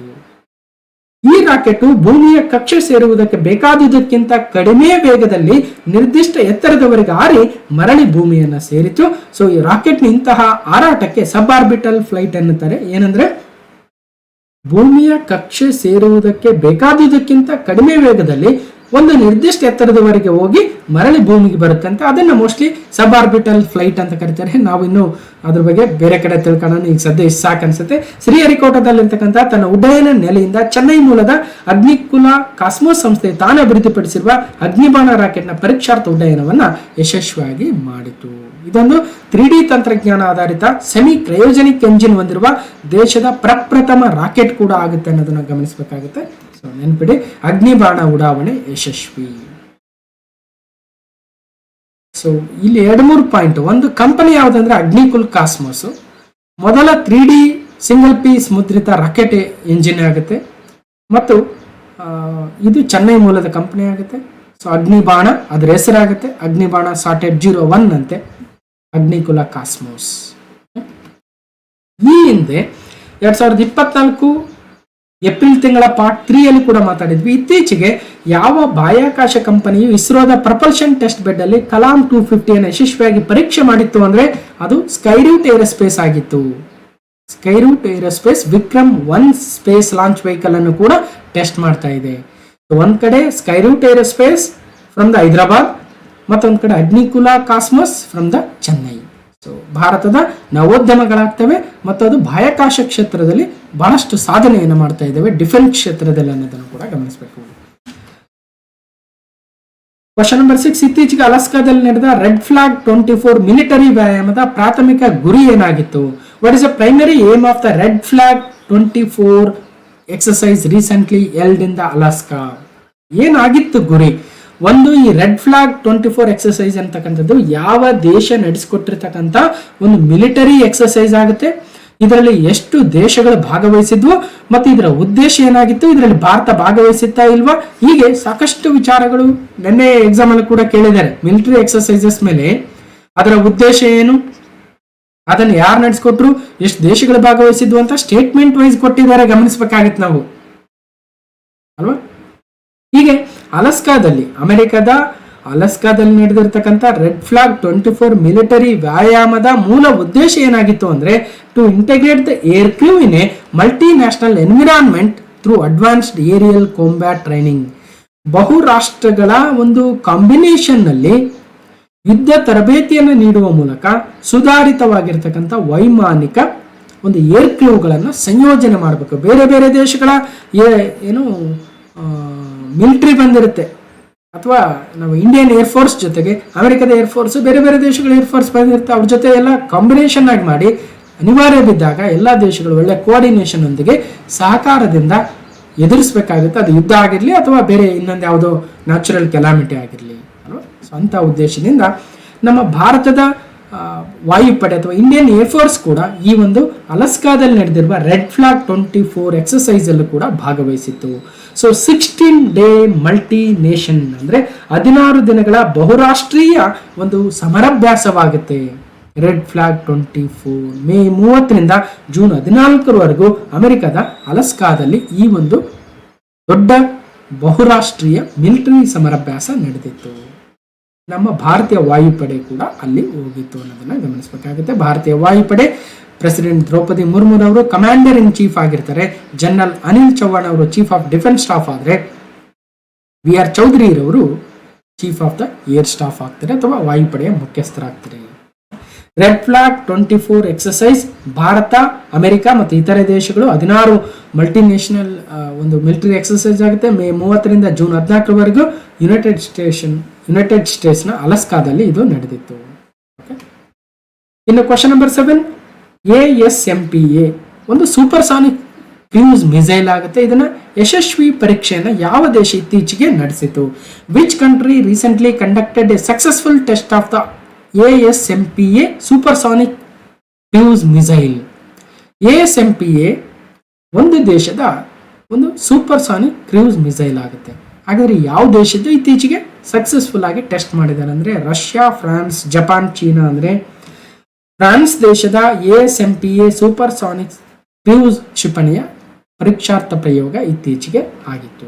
ಯಾವುದಂದ್ರೆ France conduct successful test of ASMPA supersonic nuclear missile amid global tensions. ಅಂದ್ರೆ ಒಂದ್ ಕಡೆ ಉಕ್ರೇನ್ ರಷ್ಯಾ ವಾರ್ ನಡೀತಾ ಇದ್ರೆ, ಮತ್ತೊಂದ್ ಕಡೆ ಪ್ಯಾಲೆಸ್ತೈನ್ ಇಸ್ರೇಲ್ ನಡೀತಾ ಇದ್ರೆ, ಅದಕ್ಕೆ ಇರಾನ್ ಕೂಡ ದಾಳಿಯನ್ನ ಮಾಡ್ತಾ ಇರಬೇಕಾಗಿರ್ತಕ್ಕಂಥ ಇಂತಹ ಸಂದರ್ಭದಲ್ಲಿ ಫ್ರಾನ್ಸ್ ಈ ರೀತಿಯ ಒಂದು ಅಣ್ವಸ್ತ್ರ ಸಿಡಿತಲೆಗಳನ್ನ ಒತ್ತೊಯ್ಯಬಲ್ಲ ಸೂಪರ್ಸಾನಿಕ್ ಮಿಸೈಲ್ನ ಟೆಸ್ಟ್ ಮಾಡ್ತಾ ಇದೆ ಅಂದ್ರೆ, ಮತ್ತು ಟೆನ್ಷನ್ ಆಗದೆ ಇರುತ್ತಾ ಬೇರೆ ದೇಶಗಳಿಗೆ ಅಥವಾ ಪಕ್ಕದ ದೇಶಗಳಿಗೆ ಅಲ್ವಾ? ಇದನ್ನ ಫ್ರಾನ್ಸ್ ಮಾಡ್ತಾ ಇದೆ ಅನ್ನೋದನ್ನ ನೆನ್ಪಿಡೋಣ. ಪರಮಾಣು ಸಿಡಿತಲೆ ಒತ್ತೊಯ್ಯುವ ಸಾಮರ್ಥ್ಯ ಇರ್ತಕ್ಕಂಥ ASMPA ಸೂಪರ್ಸಾನಿಕ್ ಕ್ಷಿಪಣಿಯ ಯಶಸ್ವಿ ಪರೀಕ್ಷೆಯೊಂದಿಗೆ ಫ್ರಾನ್ಸ್ ಮತ್ತೊಂದು ಮೈಲುಗಲ್ಲನ್ನು ಇವತ್ತು ಇಟ್ಟಿದೆ. ಒಂದು ಭೂದಾಳಿ ಸೂಪರ್ಸಾನಿಕ್ ಕ್ರೂಸ್ ಕ್ಷಿಪಣಿಯಾಗಿದ್ದು ASMPA ಅಂತಕ್ಕಂಥದ್ದು ಫ್ರಾನ್ಸ್ನ ಪರಮಾಣು ಒಂದು ಪ್ರಮುಖ ಯೋಜನೆ ಕೂಡ ಆಗಿದೆ ಅನ್ನೋದನ್ನ ಇಲ್ಲಿ ಗಮನಿಸಬೇಕಾಗುತ್ತೆ. France conduct test launch of updated supersonic ASMPA missile, defence ministry ಹೇಳಿದ್ದಾರೆ. ಇದೊಂದು ನವೀಕರಿಸಿದ ಆವೃತ್ತಿ ಆಗುತ್ತೆ. ಇದೊಂದು ಪರಮಾಣು ಸಿಡಿತಲೆಗಳನ್ನು ಒತ್ತೊಯ್ಯಬಲ್ಲತಕ್ಕಂಥದ್ದಾಗುತ್ತೆ. ಇಲ್ಲಿ ನಾವು ಕ್ರೂಸ್ ಮಿಸೈಲ್ಗಳನ್ನ ಕ್ಲಾಸಿಫಿಕೇಶನ್ ನೋಡೋದಾದ್ರೆ ಒಂದು ಸಬ್ಸಾನಿಕ್, ಸೂಪರ್ಸಾನಿಕ್ ಮತ್ತು ಹೈಪರ್ಸಾನಿಕ್ ಅಂತಕ್ಕಂಥ ಕ್ರೂಸ್ ಕ್ಷಿಪಣಿಗಳನ್ನ ಕಾಣ್ಬೋದು. So cruise missile subsonic, supersonic ಮತ್ತು ಹೈಪರ್ಸಾನಿಕ್ ಅಂತ. ಏನಿದು ಹೈಪರ್ಸಾನಿಕ್, ಸೂಪರ್ಸಾನಿಕ್ ಅಂದ್ರೆ ಒಂದು ಶಬ್ದದ ವೇಗಕ್ಕೆ ಈಕ್ವಲ್ ಆಗಿದ್ರೆ ಅದನ್ನ ನಾವು ಟ್ರಾನ್ಸೋನಿಕ್ ಅಂತ ಕರಿತೀವಿ. ಮ್ಯಾಕ್ ನಂಬರ್ 1.0 ಆಗುತ್ತೆ. ಆಬ್ಜೆಕ್ಟ್ ನ ಸ್ಪೀಡು ಮತ್ತು ಶಬ್ದದ ವೇಗ ಎರಡು ಈಕ್ವಲ್ ಆಗಿದ್ರೆ ಸೊ ಅದನ್ನ 1.0 ಅಂತ ಕರಿತೀವಿ, ಟ್ರಾನ್ಸಾನಿಕ್ ಅಂತ. ಅದಕ್ಕಿಂತ ಕೆಳಗಿದ್ರೆ ಸಬ್ಸಾನಿಕ್ ಮಿಸೈಲು, ಅದಕ್ಕಿಂತ ಮೇಲೆ ಅಂದ್ರೆ ಮ್ಯಾಕ್ 1.0ಗಿಂತ ಹೆಚ್ಚಿನ ಸ್ಪೀಡಲ್ಲಿ ಆ ಒಂದು ಮಿಸೈಲು ಹಾರಾಟವನ್ನು ನಡೆಸ್ತಾ ಇದ್ರೆ ಅದನ್ನ ಸೂಪರ್ಸಾನಿಕ್ ಅಂತೀವಿ. ಅದಕ್ಕಿಂತ ಸ್ಪೀಡ್ ಆಗಿ ಹೋದ್ರೆ ಅದನ್ನ ಹೈಪರ್ಸಾನಿಕ್ ಅಂತೀವಿ. ಅದು ಮ್ಯಾಕ್ 5.0ಗಿಂತಲೂ ಹೆಚ್ಚಿಗೆ ಇದ್ರೆ ಹೈಪರ್ಸಾನಿಕ್. ಒಂದು ಎಕ್ಸಾಂಪಲ್ ಹೇಳೋದಾದ್ರೆ ಈ ನಮ್ಮ ಬ್ರಹ್ಮೋಸ್ ಒಂದು ಸೂಪರ್ಸಾನಿಕ್ ಕ್ರೂಸ್ ಮಿಸೈಲ್ ಆಗುತ್ತೆ. ಬ್ರಹ್ಮೋಸ್ ಅದು ಬೇರೆ ಬೇರೆ ವಿಚಾರ ನಾವು ಸೈನ್ಸ್ ಅಂಡ್ ಟೆಕ್ ಅಲ್ಲಿ ಮಾತಾಡಿದೀವಿ ಅನ್ಸುತ್ತೆ ಆಲ್ರೆಡಿ, ನೋಡೋಣ. ಇನ್ನು ಫ್ರಾನ್ಸ್ ಬಗ್ಗೆ ಮಾತಾಡ್ತಾ ಇದ್ವಿ. ASMPA ಫ್ರಾನ್ಸ್ನ ಒಂದು ಸೂಪರ್ಸಾನಿಕ್ ಕ್ರೂಸ್ ಮಿಸೈಲ್ ಅಂತ. ಪ್ಯಾರಿಸ್ ಫ್ರಾನ್ಸ್ನ ಒಂದು ರಾಜಧಾನಿ ಆದರೆ ಎಮ್ಯಾನ್ಯುಯಲ್ ಮ್ಯಾಕ್ರನ್ ಅಲ್ಲಿನ ಅಧ್ಯಕ್ಷರು, ಗ್ಯಾಬ್ರಿಯಲ್ ಅಟಲ್ ಅಲ್ಲಿನ ಪ್ರಧಾನಿ. ಫ್ರಾನ್ಸ್ ಎಲ್ಲಿ ಬರುತ್ತೆ ಅನ್ನೋದನ್ನು ಕೂಡ ಮ್ಯಾಪ್ ಅಲ್ಲಿ ಕಾಣಬಹುದು. ಇನ್ನು ಕ್ವಶನ್ ನಂಬರ್ 8, ರಾಜಸ್ಥಾನದ ರಾಷ್ಟ್ರೀಯ ಮರುಭೂಮಿ ಉದ್ಯಾನವನದಲ್ಲಿ ಇತ್ತೀಚೆಗೆ ನಡೆಸಿದ ವಾರ್ಷಿಕ ಜಲಕುಳಿ ಸಮೀಕ್ಷೆಯಲ್ಲಿ ಎಷ್ಟು ಗ್ರೇಟ್ ಇಂಡಿಯನ್ ಬಸ್ಟರ್ಡ್ ಗಳನ್ನ ಗುರುತಿಸಲಾಗಿದೆ? How many great Indian bustards were spotted during the annual water hole survey recently conducted in the national desert park Rajasthan? National desert ಅಥವಾ ಡೆಸರ್ಟ್ ನ್ಯಾಷನಲ್ ಪಾರ್ಕ್ ಇರ್ತಕ್ಕಂಥದ್ದು ರಾಜಸ್ಥಾನದಲ್ಲಿ. ಅಲ್ಲಿ ಹೆಚ್ಚಿನ ಪ್ರಮಾಣದ ಈ ಒಂದು ಗ್ರೇಟ್ ಇಂಡಿಯನ್ ಬಸ್ಟರ್ಡ್ ಪಕ್ಷಿಗಳು ಕಂಡು ಬರ್ತಾ ಇದಾವೆ ಅಂತ ಹೇಳ್ತಾ ಇದ್ದಾರೆ. ಹಾಗಾದ್ರೆ ಈ ಒಂದು ಸರ್ವೆಯಲ್ಲಿ ಎಷ್ಟು ಗ್ರೇಟ್ ಇಂಡಿಯನ್ ಬಸ್ಟರ್ಡ್ ಪಕ್ಷಿಗಳನ್ನ ಕಂಡು ಹಿಡಿದಿದ್ದಾರೆ ಅಥವಾ ಸರ್ವೆ ಮಾಡಿದ್ದಾರೆ ಅಂದ್ರೆ 63, 64, 65, 66 ಅಂದ್ರೆ 64 ಗ್ರೇಟ್ ಇಂಡಿಯನ್ ಬಸ್ಟರ್ಡ್ಗಳು ಇವತ್ತು ಕಂಡು ಬಂದಿದ್ದಾವೆ. ಸೊ ನ್ಯಾಷನಲ್ ಡೆಸರ್ಟ್ ಪಾರ್ಕ್ ರಾಜಸ್ಥಾನದಲ್ಲಿ. ಸೊ 64 ಗ್ರೇಟ್ ಇಂಡಿಯನ್ ಬಸ್ಟರ್ಡ್ಗಳು ಈ ಒಂದು ಸಮೀಕ್ಷೆಯಲ್ಲಿ ಕಂಡು ಬಂದಿದ್ದಾವೆ. So great Indian bustard, so ಇದೇ ಗ್ರೇಟ್ ಇಂಡಿಯನ್ ಬಸ್ಟರ್ಡ್ ಆಗುತ್ತೆ. ಗೋದಾವಾನ್ ಅಥವಾ ಗೋದ್ವಾನ್ ಅಂತ ಕರೀತಾರೆ. ಓಕೆ, ಎರೆಭೂತ ಅಂತ ನಮ್ಮ ಕಡೆ ಕರೀತಾರೆ. ಸೊ ಕರ್ನಾಟಕ, ಆಂಧ್ರ ಪ್ರದೇಶಗಳಲ್ಲಿ ಎರೆಭೂತ ಅಥವಾ ರಾಜಸ್ಥಾನದ ಕಡೆ ಗೋದ್ವಾನ, ಸಾಮಾನ್ಯವಾಗಿ ಗ್ರೇಟ್ ಇಂಡಿಯನ್ ಬಸ್ಟರ್ಡ್ ಅಂತ ಕರಿತೀವಿ. ನಮ್ಮ ದೇಶದ ರಾಷ್ಟ್ರೀಯ ಪಕ್ಷಿ ಆಗ್ಬೇಕಾಗಿತ್ತು, ಆದರೆ ಅವತ್ತಿನ ಬೇರೆ ಬೇರೆ ವಿಚಾರಗಳಿಗಾಗಿ ಇವತ್ತು ನವಿಲು ರಾಷ್ಟ್ರೀಯ ಪಕ್ಷಿ ಆಗಿದೆ. ಆದರೆ ರಾಷ್ಟ್ರೀಯ ಪಕ್ಷಿ ಆಗದೆ ಮಿಸ್ ಆಗಿದ್ದಂತಹ ಗ್ರೇಟ್ ಇಂಡಿಯನ್ ಬಸ್ಟರ್ಡ್ ಇವತ್ತು ಕೇವಲ ಒಂದು 200-300 ಸಂಖ್ಯೆಗಳು ನಮ್ಮ ದೇಶದಲ್ಲಿ ಉಳಿದಿದ್ದಾವೆ. ಹಾಗಾಗಿ ಬಹಳ ತೀವ್ರವಾಗಿರ್ತಕ್ಕಂಥ ಅಳಿವಿನ ಅಂಚಿನಲ್ಲಿ ಕಂಡು ಬಂದಿದೆ ಈ ಒಂದು ಗ್ರೇಟ್ ಇಂಡಿಯನ್ ಬಸ್ಟರ್ಡ್ಗಳು. ಇವುಗಳನ್ನು ಉಳಿಸ್ತಕ್ಕಂಥದ್ದು ನಮ್ಮೆಲ್ಲರ ಒಂದು ಕರ್ತವ್ಯವೂ ಕೂಡ ಇವತ್ತಾಗಿದೆ. ರಾಜಸ್ಥಾನದ ಜೈಸಲ್ಮೇರ್ನ ರಾಷ್ಟ್ರೀಯ ಮರುಭೂಮಿ ಉದ್ಯಾನವನದಲ್ಲಿ ವಾರ್ಷಿಕ ವಾಟರ್ ರೋಲ್ ಸಮೀಕ್ಷೆಯ ಸಮಯದಲ್ಲಿ 64 ಗ್ರೇಟ್ ಇಂಡಿಯನ್ ಬಸ್ಟರ್ಡ್ಗಳನ್ನು ಗುರುತಿಸಲಾಗಿದೆ. 2022ರಲ್ಲಿ ಇದು 42 ಮಾತ್ರ ಇತ್ತು. ಗ್ರೇಟ್ ಇಂಡಿಯನ್ ಬಸ್ಟರ್ಡ್ ಇದು IUCN ರೆಡ್ ಲಿಸ್ಟ್ ಅಲ್ಲಿ ಕ್ರಿಟಿಕಲಿ ಎಂಡಾಂಜರ್ಡ್ ಆಗಿದೆ. CR ಕ್ರಿಟಿಕಲಿ ಎಂಡಾಂಜರ್ಡ್ ಅಂದ್ರೆ ಕೇವಲ 200-300 ಮಾತ್ರ ಉಳಿದಿದೆ ಇವತ್ತು. ಇವುಗಳೇನಾದ್ರೂ ನಾಶ ಆದ್ರೆ ಅದು ಎಕ್ಸ್ಟಿಂಕ್ಟ್ ಸ್ಥಿತಿಗೆ ಬಂದು ಹೋಗುತ್ತೆ, ಗಮನಿಸಬೇಕಾಗುತ್ತೆ. ಓಕೆ, ಗ್ರೇಟ್ ಇಂಡಿಯನ್ ಬಸ್ಟರ್ಡ್ ಭಾರತದ ಅಥವಾ ವಿಶ್ವದ ಅತ್ಯಂತ ಭಾರವಾದ ಆರುವ ಪಕ್ಷಿಗಳಲ್ಲಿ ಒಂದಾಗಿದ್ದು ಭಾರತದ ಉಪಖಂಡಕ್ಕೆ ಸ್ಥಳೀಯವಾಗಿದೆ. ಅಂದ್ರೆ ಭಾರತದ ಉಪಖಂಡ ಅಂದ್ರೆ ಭಾರತ, ಪಾಕಿಸ್ತಾನ, ಈ ಒಂದು ಕೆಲವೊಂದು ದೇಶಗಳಿಗೆ ಸೀಮಿತವಾಗಿ ಇದು ಕಂಡು ಬರ್ತಾ ಇದೆ ಅನ್ನೋದನ್ನ ಗಮನಿಸಬೇಕು. ಬಹಳ ಭಾರವಾಗಿರ್ತಕ್ಕಂಥ ಪಕ್ಷಿ ಆಗಿದ್ದರಿಂದ ಅದರ ಮಾಂಸ ಬಹಳ ಈಸಿಯಾಗಿ ಹಿಡಿಬೋದಾಗಿತ್ತು ಅದನ್ನ. ಹಾಗಾಗಿ ನಮ್ಮ ಭಾಗದಲ್ಲೂ ಕೂಡ, ನಮ್ಮ ಹೈದರಾಬಾದ್ ಕರ್ನಾಟಕ ಭಾಗದಲ್ಲೂ ಕೂಡ ಸಾಕಷ್ಟು ಸಂಖ್ಯೆಯಲ್ಲಿದ್ದಂತಹ ಈ ಒಂದು ಎರೆಭೂತ, ಈ ಒಂದು ಗೋದ್ವಾನ, ಈ ಒಂದು ಗ್ರೇಟ್ ಇಂಡಿಯನ್ ಬಸ್ಟರ್ಡ್ ಇವತ್ತು ವಿನಾಶದ ಅಂಚಿಗೆ ಬಂದು ನಿಂತು ಬಿಟ್ಟಿದೆ. ಗ್ರೇಟ್ ಇಂಡಿಯನ್ ಬಸ್ಟರ್ಡ್ ಇದರ ಉಳಿವಿಗಾಗಿ ಸರ್ಕಾರ ಸಾಕಷ್ಟು ಕಾರ್ಯಕ್ರಮಗಳನ್ನು ತರ್ತಾ ಇದೆ. ಈವನ್ ಸುಪ್ರೀಂ ಕೋರ್ಟ್ ಕೂಡ ಸರ್ಕಾರಕ್ಕೆ ಬಹಳಷ್ಟು ನಿರ್ದೇಶನಗಳನ್ನು ನೀಡ್ತಾ ಇದೆ. ಈ ಎಲೆಕ್ಟ್ರಿಕ್ ವೈರ್ಸ್ ಏನಿದೆ ಅವುಗಳಿಂದಾಗಿ ಇವತ್ತು ಹೆಚ್ಚಿನ ಸಂಖ್ಯೆ ಕಡಿಮೆ ಆಗ್ತಾ ಇದ್ದಾವೆ. ಮತ್ತು ಈ ಕಲ್ಟಿವೇಶನ್ ಪ್ಯಾಟರ್ನ್ ಏನಿದೆ ನಮ್ಮ ತುಂಗಭದ್ರಾ ನದಿಯ ಎಡ ಮತ್ತು ಬಲದಂಡೆಗಳಲ್ಲಿ ನೋಡ್ತಾ ಹೋದ್ರೆ ಹಿಂದೆ ನಮ್ಮ ಆ ಭಾಗದಲ್ಲಿ ನೀರಾವರಿ ಕಾರ್ಯಕ್ರಮಗಳು ಹೆಚ್ಚಾಗಿರ್ಲಿಲ್ಲ. ಹಾಗಾಗಿ ಬರೀ ಹತ್ತಿ, ಜೋಳ ಈ ರೀತಿಯ ಒಣ ಬೆಳೆಗಳನ್ನ ಬೆಳಿತಾ ಇದ್ರು. ಇವತ್ತು ನೀರಾವರಿಯಿಂದಾಗಿ ಭತ್ತ ಬೆಳಿತಾ ಇದ್ದಾರೆ. ಆ ಭತ್ತ ಈ ಒಂದು ಗ್ರೇಟ್ ಇಂಡಿಯನ್ ಬಸ್ಟರ್ಡ್ಗೆ ಒಗ್ಗಿ ಬರೋದಿಲ್ಲ. ಹಾಗಾಗಿ ಅದು ಕೂಡ ಒಂದು ಅಳಿವಿನ ಅಂಚಿಗೆ ಕಾರಣವಾಗ್ತಾ ಇದೆ. ಮತ್ತು ಎಲೆಕ್ಟ್ರಿಕಲ್ ವೈರ್ಸ್ ಕೂಡ, ಈ ಟವರ್ಗಳು ಕೂಡ, ಇವೆಲ್ಲವೂ ಕೂಡ ಇವತ್ತು ಗ್ರೇಟ್ ಇಂಡಿಯನ್ ಬಸ್ಟರ್ಡ್ನ ವಿನಾಶಕ್ಕೆ ಕಾರಣಗಳಾಗ್ತಾ ಇದ್ದಾವೆ. ಆದರೆ ಇವುಗಳನ್ನು ಉಳಿಸ್ಕೊಂಡು ಹೋಗ್ಬೇಕು ಅಂತಕ್ಕಂಥದ್ದು ಕೂಡ ಬಹಳ ಸುಪ್ರೀಂ ಕೋರ್ಟ್ ಮತ್ತು ಸರ್ಕಾರಗಳ ಕಾರ್ಯಕ್ರಮಗಳಾಗ್ತಾ ಇದ್ದಾವೆ. ಬಟ್ ಅಷ್ಟು ಏನಿವತ್ತು ಸಕ್ಸಸ್ ಅನ್ನು ಕಾಣ್ತಾ ಇಲ್ಲ ಅನ್ನೋದನ್ನು ಗಮನಿಸಬೇಕು. ಸುಮಾರು 3.3 ಫೀಟ್ ಎತ್ತರ ಇರತಕ್ಕಂಥ 18 kg ತೂಕ ತೂಗುವ ಈ ಒಂದು ಗ್ರೇಟ್ ಇಂಡಿಯನ್ ಬಸ್ಟರ್ಡ್ ನಮ್ಮ ದೇಶದ ಅತಿ ದೊಡ್ಡ ಹಾರುವ ಪಕ್ಷಿಯೂ ಕೂಡ ಮತ್ತು ನಮ್ಮ ದೇಶಕ್ಕೆ ಎಂಡೆಮಿಕ್ ಆಗಿರ್ತಕ್ಕಂಥ ಸ್ಥಳೀಯವಾಗಿರ್ತಕ್ಕಂಥ ಪಕ್ಷಿಯೂ ಕೂಡ ಅನ್ನೋದನ್ನ ಗಮನಿಸಬೇಕು. 2012ರಲ್ಲಿ ಬಸ್ಟರ್ಡ್ ರಿಕವರಿ ಪ್ರೋಗ್ರಾಮ್ ಅಡಿಯಲ್ಲಿ ಕೆಳಗಿನ 3 ಪಕ್ಷಿಗಳ ಸಂರಕ್ಷಣೆಗೆ ಯೋಜನೆಗಳನ್ನು ತಂದಿದೆ. ಗ್ರೇಟ್ ಇಂಡಿಯನ್ ಬಸ್ಟರ್ಡ್ ಆಡ್ರೋಟಿಸ್ ನೈಗ್ರಿಸೆಪ್ಸ್ ಕೇಳಬಹುದು ಕೆಲವೊಂದು ಕಡೆ. ಗ್ರೇಟ್ ಇಂಡಿಯನ್ ಬಸ್ಟರ್ಡ್ನ ಸೈಂಟಿಫಿಕ್ ನೇಮ್ ಏನಂತ ಆಡಿಯೋಟಿಸ್ ನೈಗ್ರಿಸೆಪ್ಸ್ ಅಂತ ಕ್ರಿಟಿಕಲಿ ಎಂಡಾಂಜರ್ಡ್ ಆಗಿದೆ. ಮತ್ತೊಂದು ಬೆಂಗಾಲ್ ಫ್ಲೋರಿಕನ್, ಇದು ಕ್ರಿಟಿಕಲಿ ಎಂಡಾಂಜರ್ಡ್ ಆಗಿದೆ. ಲೆಸ್ಸರ್ ಫ್ಲೋರಿಕನ್, ಇದು ಕೂಡ ಎಂಡಾಂಜರ್ಡ್ ಆಗಿದೆ. ಇದು ಬಸ್ಟರ್ಡ್ ರಿಕವರಿ ಪ್ರೋಗ್ರಾಮ್ ಅಲ್ಲಿ ಗ್ರೇಟ್ ಇಂಡಿಯನ್ ಬಸ್ಟರ್ಡ್, ಬೆಂಗಾಲ್ ಫ್ಲೋರಿಕನ್ ಮತ್ತು ಲೆಸ್ಸರ್ ಫ್ಲೋರಿಕನ್ ಗಳನ್ನು ಉಳಿಸುವ ಕಾರ್ಯಕ್ರಮವಾಗುತ್ತೆ. ಸೊ ಅಳಿವಿನಂಚಿನ ಹೆಬ್ಬಾಕ, ಎರೆಭೂತ ಅಥವಾ ಗೋದ್ವಾನ ಅಥವಾ ಗ್ರೇಟ್ ಇಂಡಿಯನ್ ಬಸ್ಟರ್ಡ್ ಇದು ನಮ್ಮ ಬಳ್ಳಾರಿ ಜಿಲ್ಲೆಯ ಸಿರುಗುಪ್ಪದ ಆಸುಪಾಸಿನಲ್ಲಿ ಕೂಡ ಕಂಡು ಬರ್ತಾ ಇದೆ. ಹೆಬ್ಬಾಕ. ಸೊ ಇವುಗಳ ಸಂತಾನೋತ್ಪತ್ತಿಯನ್ನ ಹೆಚ್ಚಿಗೆ ಮಾಡೋದಕ್ಕೆ ಬೇರೆ ಬೇರೆ ಕಡೆ ಬ್ರೀಡಿಂಗ್ ಸೆಂಟರ್ ಅನ್ನು ಕೂಡ ತಂದಿರತಕ್ಕಂಥದ್ದನ್ನು ಕೂಡ ನಾವು ಗಮನಿಸ್ತೀವಿ. ಇವತ್ತು ರಾಜಸ್ಥಾನ ಸರ್ಕಾರ ಅಲ್ಲಿ ಗ್ರೇಟ್ ಇಂಡಿಯನ್ ಬಸ್ಟರ್ಡ್ಗಳ ಒಂದು ಗಣತಿಯನ್ನು ಕೂಡ ಮಾಡಿದೆ. ಅದರಲ್ಲಿ 64 ಸಂಖ್ಯೆಯಲ್ಲಿ ಕೂಡ ಕಂಡು ಬಂದಿದ್ದಾವೆ. ಹಾಗಾದ್ರೆ ರಾಜಸ್ಥಾನದ ಸ್ಟೇಟ್ ಬರ್ಡ್ ಯಾವುದು ಅಂದ್ರೆ ಇದೇ ಗೋದ್ವಾನ ಅಥವಾ ಇದೇ GIB ಆಗುತ್ತೆ ಅನ್ನೋದನ್ನು ಕೂಡ ಗಮನಿಸಬೇಕು. ಸೊ ಇನ್ನು ಕಾಲ್ರಾಜ್ ಮಿಶ್ರಾ ಅಲ್ಲಿನ ರಾಜ್ಯಪಾಲರಾದ್ರೆ ಭಜನ್ ಲಾಲ್ ಶರ್ಮಾ ರಾಜಸ್ಥಾನದ ಮುಖ್ಯಮಂತ್ರಿಗಳಾಗ್ತಾರೆ. ಇನ್ನು ಕ್ವಶನ್ ನಂಬರ್ 9, ಇತ್ತೀಚೆಗೆ ಸುದ್ದಿಯಲ್ಲಿ ಕಂಡು ಬಂದ ಸತ್ಯಮಂಗಲಂ ಹುಲಿ ಸಂರಕ್ಷಿತ ಪ್ರದೇಶ ಯಾವ ರಾಜ್ಯದಲ್ಲಿದೆ? So Sathyamangalam tiger reserve recently seen in the news is located in which state ಅಂತ. ಅವಾಗ ನಮ್ಮ ದಕ್ಷಿಣ ಭಾರತದ ಹುಲಿ ಸಂರಕ್ಷಿತ ಪ್ರದೇಶಗಳು ಬಹಳಷ್ಟು ಸುದ್ದಿಗೆ ಬರ್ತಾ ಇರ್ತವೆ. ಎಕ್ಸಾಮ್ ಅಲ್ಲಿ ಕೂಡ ಪ್ರಶ್ನೆಗಳಾಗಿದ್ದಾವೆ. ದಕ್ಷಿಣ ಭಾರತ ಅಂತಲ್ಲ, ಬೇರೆ ಬೇರೆವು ಕೂಡ ಇರ್ತವೆ. ಅದರಲ್ಲೂ ಕೂಡ ಸೊ ಎಕ್ಸಾಮ್ ಕ್ವಶನ್ ಪೇಪರ್ ತೆಗೆಯೋರು ಸ್ವಲ್ಪ ಈ ಕಡೆ ನ್ಯೂಸ್ ಜಾಸ್ತಿ ಬರೋದ್ರಿಂದ ಅವುಗಳನ್ನ ಪ್ರಶ್ನೆ ಕೇಳಬಹುದು. ಹಾಗಾದ್ರೆ ಸತ್ಯಮಂಗಲಂ ಹುಲಿ ಸಂರಕ್ಷಿತ ಪ್ರದೇಶ ಎಲ್ಲಿದೆ? ತಮಿಳುನಾಡು, ಮಹಾರಾಷ್ಟ್ರ, ಒಡಿಸ್ಸಾ, ಗುಜರಾತ್. ಅಂದ್ರೆ ಆಲ್ರೆಡಿ ಗೊತ್ತಿರ್ತಕ್ಕಂಥದ್ದೇ ತಮಿಳುನಾಡಲ್ಲಿದೆ. ಯಾಕೆ ಸುದ್ದಿಲಿ ಇದೆ ಅಂದ್ರೆ ಈಗ ನಮ್ಮ ನಾಗರಹೊಳೆ ಬಂಡೀಪುರದಲ್ಲಿ ಹೇಗೆ ಆನೆಗಳ ಗಣತಿ ನಡೀತಾ ಇದೆಯೋ ಅದೇ ರೀತಿಯಾಗಿ ಅವುಗಳಿಗೆ ಹೊಂದಿಕೊಂಡಂತೆ ಇರತಕ್ಕಂಥ ತಮಿಳುನಾಡಿನ ಸತ್ಯಮಂಗಲಂ ಟೈಗರ್ ರಿಸರ್ವ್ ಅಲ್ಲೂ ಕೂಡ ಎಲಿಫೆಂಟ್ ಸೆನ್ಸಸ್ ಇತ್ತೀಚೆಗೆ ಆರಂಭವಾಗಿತ್ತು. ಅದಕ್ಕೋಸ್ಕರ ಸುದ್ದಿಯಲ್ಲಿದೆ. ಓಕೆ, ಸೊ ಒಟ್ಟಾರೆಯಾಗಿ ನೋಡೋದಾದ್ರೆ ಸತ್ಯಮಂಗಲಂ ಹುಲಿ ಸಂರಕ್ಷಿತ ಪ್ರದೇಶವು ತಮಿಳುನಾಡಿನ ಒಂದು ಟೈಗರ್ ರಿಸರ್ವ್ ಆಗುತ್ತೆ. 2008ರಲ್ಲಿ ಅದರ ಆಸುಪಾಸಿನಲ್ಲಿ ಸ್ಟಾರ್ಟ್ ಆಗಿತ್ತು. ತಮಿಳುನಾಡಿನ ಈರೋಡ್ ಜಿಲ್ಲೆಯಲ್ಲಿ ಪಶ್ಚಿಮ ಘಟ್ಟಗಳು ಮತ್ತು ಪೂರ್ವ ಘಟ್ಟಗಳು ಎರಡಕ್ಕೂ ವ್ಯಾಪಿಸಿರ್ತಕ್ಕಂಥ ಒಂದು ಹುಲಿ ಸಂರಕ್ಷಿತ ಪ್ರದೇಶವೂ ಕೂಡ ಸತ್ಯಮಂಗಲಂ ಟೈಗರ್ ರಿಸರ್ವ್ ಆಗುತ್ತೆ. ತಮಿಳುನಾಡಿನ ಬಗ್ಗೆ ಮತ್ತಷ್ಟು ಡೀಟೇಲ್ಸ್ ಇದೆ, ಇದೆಲ್ಲ ಗೊತ್ತಿರ್ತಕ್ಕಂಥದ್ದೇ. ಅಲ್ಲಿನ ಮುಖ್ಯಮಂತ್ರಿಗಳು MK ಸ್ಟಾಲಿನ್ ಮತ್ತು ರವಿ ಅವರು ಅಲ್ಲಿನ ಗವರ್ನರ್ ಆಗ್ತಾರೆ. ಇನ್ನು ಕ್ವಶನ್ ನಂಬರ್ 10, ಇತ್ತೀಚೆಗೆ ಯುರೋಪಿಯನ್ ಸ್ಪೇಸ್ ಏಜೆನ್ಸಿ ಮತ್ತು ಯುರೋಪಿಯನ್ ಯೂನಿಯನ್ನ ಸ್ಪೇಸ್ ಕೌನ್ಸಿಲ್ ಎಷ್ಟು ರಾಷ್ಟ್ರಗಳು ಜೀರೋ ಡೆಬ್ರಿಸ್ ಚಾರ್ಟರ್ಗೆ ಸಹಿ ಹಾಕಿವೆ? Recently how many nations have sign the zero debris charter at the European space council ಅಂತ.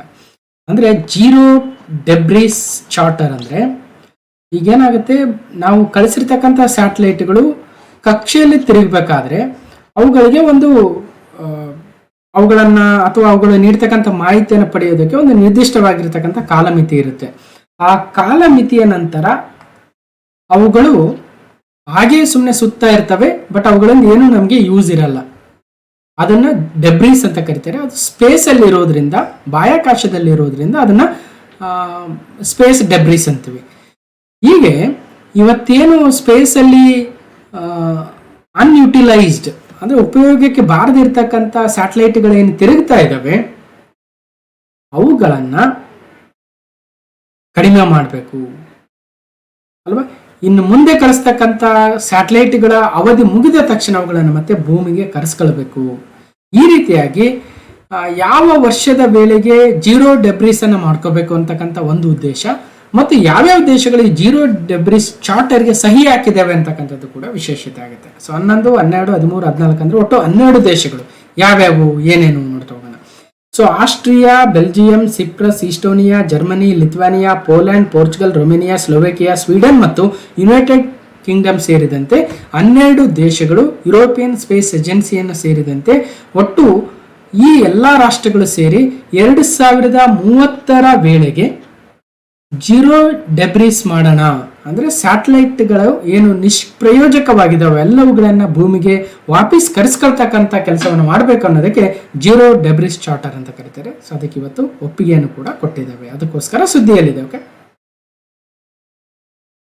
12 ರಾಷ್ಟ್ರಗಳು ಯುರೋಪಿಯನ್ ಸ್ಪೇಸ್ ಕೌನ್ಸಿಲ್ನಲ್ಲಿ ಜೀರೋ ಡೆಬ್ರಿಸ್ ಚಾರ್ಟರ್ಗೆ ಸಹಿ ಹಾಕಿದ್ದಾವೆ. ಭೂಮಿಯ ಕಕ್ಷೆಯಲ್ಲಿರ್ತಕ್ಕಂಥ ಈ ಒಂದು ಡೆಬ್ರಿಸ್ಗಳನ್ನು ವಾಪಸ್ ತರಬೇಕನ್ನುವ ಉದ್ದೇಶ. ಯಾವ ರೀತಿಯಾಗಿ ತರ್ತಾರೆ ಅಂತ ಹಿಂದೆ ಕೂಡ ನಾವು ಮಾತಾಡಿದ್ವಿ. ಸೊ ಏಪ್ರಿಲ್ 2024 ಪಾರ್ಟ್ 7 ಅಲ್ಲಿ ಇತ್ತೀಚೆಗೆ ಇಸ್ರೋ ಯಾವ ವರ್ಷದಲ್ಲಿ ಬಾಹ್ಯಾಕಾಶ ಅವಶೇಷಗಳ ಮುಕ್ತ ಜಾಗವನ್ನು ಸಾಧಿಸಲು ನಿರ್ಧರಿಸಿದೆ? ISRO recently has decided to achieve debris free space by which year ಅಂದ್ರೆ 2030 ವೇಳೆಗೆ ಅಂತ ಮಾತಾಡಿದ್ವಿ. So India aims to achieve debris free space mission by 2030. ಯಾವ ರೀತಿಯಾಗಿ, ಈಗ ಆಲ್ರೆಡಿ ಒಂದು ಸ್ಯಾಟಲೈಟ್ ಇದೆ, ಆ ಸ್ಯಾಟಲೈಟ್ ಅನ್ನ ಇನ್ನೊಂದು ಸ್ಯಾಟಲೈಟ್ ಅನ್ನ ಕಳಿಸ್ತಾರೆ. ಅದು ಯಾವ ರೀತಿಯಾಗಿರುತ್ತೆ ಅಂದ್ರೆ ಕ್ಲಾಸ್ ಇರುತ್ತೆ, ಅಂದ್ರೆ ಒಂಥರ ಸೊ ಅದರ ಕೈಗಳಿದ್ದಂಗಿರುತ್ತೆ. ಯಾವುದು ವೇಸ್ಟ್ ಅಥವಾ ನಿಷ್ಪ್ರಯೋಜಕವಾಗಿರ್ತಕ್ಕಂಥ ಸ್ಯಾಟಲೈಟ್ ಇರುತ್ತೋ ಅದು ಹಿಡಿದ್ಬಿಟ್ಟು ಸೊ ಏನು ಮಾಡುತ್ತೆ, ಸೊ ಮತ್ತೆ ಭೂಮಿ ಕಡೆ ಕಳಿಸುತ್ತೆ, ಅದರ ಕಕ್ಷೆಯಿಂದ ಹೊರ ತೆಗೆದುಬಿಟ್ಟು. ಸೊ ಈ ರೀತಿಯಾಗಿ ಮಾಡೋಣ ಅನ್ನುವ ಉದ್ದೇಶವನ್ನು ಇಸ್ರೋ ಅಧ್ಯಕ್ಷ ಎಸ್ ಸೋಮನಾಥ್ ಅವರು ಕೂಡ ಹೇಳಿದ್ರೆ 2030 ವೇಳೆಗೆ ಡೆಬ್ರಿಸ್ ಫ್ರೀ ಮಿಷನ್ ಮಾಡ್ತೀವಿ ಅಂತ. ಸೊ ಇವತ್ತು ಬೇರೆ ಬೇರೆ ದೇಶಗಳು ಕೂಡ ಇದೇ ಉದ್ದೇಶವನ್ನು ಇಟ್ಕೊಂಡು ಜೀರೋ ಡೆಬ್ರಿಸ್ ಚಾರ್ಟರ್ ಅನ್ನು ಕೂಡ ತಂದಿದ್ದೇವೆ ಯುರೋಪಿಯನ್ ಸ್ಪೇಸ್ ಏಜೆನ್ಸಿಯ ಒಂದು ನೇತೃತ್ವದಲ್ಲಿ ಅನ್ನೋದನ್ನು ಗಮನಿಸಬೇಕು. ಸುದ್ದಿಲಿದೆ, ಅದಕ್ಕೋಸ್ಕರ ನೆನಪಿಡಿ. ಇವತ್ತು ರಷ್ಯಾದಿಂದ ಸುಮಾರು 7,000ಕ್ಕೂ ಹೆಚ್ಚಿನ ರಾಕೆಟ್ ಬಾಡೀಸು ಅಥವಾ ಸ್ಯಾಟಲೈಟ್ ಬಾಡೀಸು ಡೆಬ್ರಿಸ್ ಅಲ್ಲಿ ಇದಾವೆ ಸ್ಪೇಸ್ ಅಲ್ಲಿ ಅನ್ನೋದು. ಅಮೆರಿಕದ್ದು 5,500, ಸುಮಾರು 5,000ಕ್ಕೆ ಮೇಲೆ. ಚೀನಾದು ಕೂಡ 3,500ಕ್ಕಿಂತ ಮೇಲಿದೆ. ಫ್ರಾನ್ಸ್ 520, ಜಪಾನ್ 117, ಭಾರತದ 114 ಸ್ಪೇಸ್ ಡೆಬ್ರಿಸ್ ಇದಾವೆ ಅನ್ನೋದನ್ನ ಗಮನಿಸಬೇಕು. ಇನ್ನು ಕ್ವಶನ್ ನಂಬರ್ 11, ಬೆಂಕಿಯಂತಾದ ರಾಜಧಾನಿ ಡೆಲ್ಲಿ. ಸೊ 52.3 ಡಿಗ್ರಿ ಸೆಲ್ಸಿಯಸ್ಗೆ ತಲುಪಿದ ತಾಪಮಾನ. ಅತಿ ಹೆಚ್ಚು ಭಾರತದಲ್ಲಿ ಅತಿ ಹೆಚ್ಚು ಒಂದು ಟೆಂಪರೇಚರ್ ಇವತ್ತು ಡೆಲ್ಲಿಯಲ್ಲಿ ಗೊತ್ತಾಗಿದೆ. ಬಹಳ ಒಂಥರ ನೋಡಿದ್ರೆ 52.3 ಏನಪ್ಪ ಇದು ಏನಾಗ್ತಾ ಇದೆ ಪ್ರಪಂಚದಲ್ಲಿ ಅನ್ನೋ, ಅದರಲ್ಲೂ ಭಾರತದಲ್ಲೂ ಕೂಡ ಕಾದ ಕುಲುಮೆಯಾದ ಡೆಲ್ಲಿ. ಸೊ 52.3 ಡಿಗ್ರಿ ಸೆಲ್ಸಿಯಸ್ ಉಷ್ಣಾಂಶ. ಸೆನ್ಸಾರ್ ದೋಷ ಎಂದು IMD ಶಂಕೆಯನ್ನು ವ್ಯಕ್ತಪಡಿಸಿದೆ. ಆದರೂ ಕೂಡ 52.3 ಎಲ್ಲಿ ಅಂದರೆ ರಾಷ್ಟ್ರ ರಾಜಧಾನಿ ದಿಲ್ಲಿಯ ಜನತೆಗೆ ಅಕ್ಷರಶಃ ಕಾದ ಕುಲುಮೆಯಂತೆ ಒಂದು ದಿನ ಅನುಭವವಾಗಿತ್ತು. ಸೊ ನಗರದಲ್ಲಿ ಅಂದರೆ ಡೆಲ್ಲಿಯಲ್ಲಿ 52.3 ಡಿಗ್ರಿ ಸೆಲ್ಸಿಯಸ್ ಉಷ್ಣಾಂಶ ದಾಖಲೆಯಾಗಿತ್ತು. ಇದುವರೆಗಿನ ಗರಿಷ್ಠ ತಾಪಮಾನ ಡೆಲ್ಲಿಯಲ್ಲಿ ಅಂತ ಕೂಡ ಹೇಳ್ತಾ ಇದ್ದಾರೆ. ಸೊ ದಿಲ್ಲಿಯ ಮಂಗೇಶ್ಪುರ್ ಅಥವಾ ಮುಂಗೇಶ್ಪುರಲ್ಲಿ 52.3 ಸೆಲ್ಸಿಯಸ್ ದಾಖಲೆ ಆಗಿತ್ತಂತೆ. ಇನ್ನು ಡೆಲ್ಲಿ ಬಗ್ಗೆ ಮತ್ತಷ್ಟು ಡೀಟೇಲ್ಸ್ ಇದೆ. ಇಲ್ಲಿ ಕರ್ನಾಟಕದ ಇತಿಹಾಸದಲ್ಲಿ ದಾಖಲಾಗಿರ್ತಕ್ಕಂಥ ಅತಿ ಹೆಚ್ಚು ಮತ್ತು ಅತಿ ಕಡಿಮೆ ಉಷ್ಣಾಂಶ ಯಾವತ್ತಾಗಿತ್ತು?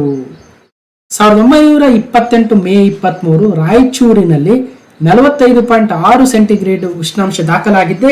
ನಮ್ಮ ಕರ್ನಾಟಕದಲ್ಲಿ ಅತಿ ಹೆಚ್ಚು ಉಷ್ಣಾಂಶವನ್ನು ದಾಖಲಾಗಿರ್ತಕ್ಕಂಥ ದಿನ ನಮ್ಮ ರಾಯಚೂರಿನ 1928 ಮೇ 23 45.6 ಸೆಂಟಿಗ್ರೇಡ್. ಇನ್ನು ಅತಿ ಕಡಿಮೆ ಉಷ್ಣಾಂಶ ಬೀದರಲ್ಲಿ 1918 ಡಿಸೆಂಬರ್ 16 2.8 ಸೆಂಟಿಗ್ರೇಡ್ ಆಗಿತ್ತು. ಅದೇ ದಾಖಲೆ ಆಗಿದ್ದಾವೆ. ಇನ್ನು ಕ್ವಶನ್ ನಂಬರ್ 12, 2023-24 ವಿತ್ತ ವರ್ಷದಲ್ಲಿ 8.2% ದರದಲ್ಲಿ GDP ಪ್ರಗತಿಯನ್ನು ಕಂಡಿದೆ. ನೋಡಿ, 2023-24 ಆರ್ಥಿಕ ವರ್ಷ ಅಂದ್ರೆ ಏಪ್ರಿಲ್ ಇಂದ ಸ್ಟಾರ್ಟ್ ಆಗಿ ಮಾರ್ಚ್ 31 ಮುಂದಿನ ವರ್ಷ ಅಂದ್ರೆ 2024 ಇರುತ್ತೆ. ಇಲ್ಲಿ ಏನಾಗುತ್ತೆ, ನಾವು ಕ್ವಾರ್ಟರ್ ವೈಸ್ GDP ಪ್ರಗತಿಯನ್ನು ಕಾಣ್ತಾ ಹೋಗ್ತೀವಿ. 4 ಕ್ವಾರ್ಟರ್ಸ್ ಅಂತ ಅಲ್ವಾ, ತ್ರೈಮಾಸಿಕಗಳು ಅಂತ ಕರಿತೀವಿ. ಮೊದಲನೇ ತ್ರೈಮಾಸಿಕ 2, 3 ಮತ್ತು 4. ಈ 4 ಕಂಬೈನ್ ಮಾಡಿ ಕೊನೆಗೆ 2023-24 ಆರ್ಥಿಕ ವರ್ಷದಲ್ಲಿ ಎಷ್ಟು GDP ಪ್ರಗತಿ ಆಯ್ತು ಅಂತ ಫೈನಲ್ ಡೇಟಾ ಬರುತ್ತೆ. ಇವತ್ತು 8.2%, ವೆರಿ ವೆರಿ ಇಂಪಾರ್ಟೆಂಟ್ ನಂಬರ್. ಕಳೆದ ಆರ್ಥಿಕ ವರ್ಷದಲ್ಲಿ, ವಿತ್ತ ವರ್ಷದಲ್ಲಿ ಅಥವಾ ಫಿನಾನ್ಷಿಯಲ್ ಇಯರ್ ಅಲ್ಲಿ ಎಷ್ಟು GDP ಪ್ರಗತಿ ಆಗಿತ್ತು ಅಂದ್ರೆ 8.2% ಅನ್ನೋದನ್ನ ಬಹಳ ಇಂಪಾರ್ಟೆಂಟ್ ನಂಬರ್ ನೆನ್ಪಿಡ್ಬೇಕು. ಸೊ ದೇಶದ GDP ಬೆಳವಣಿಗೆ ದರವು 2023-24 ಆರ್ಥಿಕ ವರ್ಷದ 4ನೇ ತ್ರೈಮಾಸಿಕದಲ್ಲಿ ಅಂದ್ರೆ ಜನವರಿಯಿಂದ ಮಾರ್ಚ್ ವರೆಗೆ 7.8 ಆಗಿದೆ.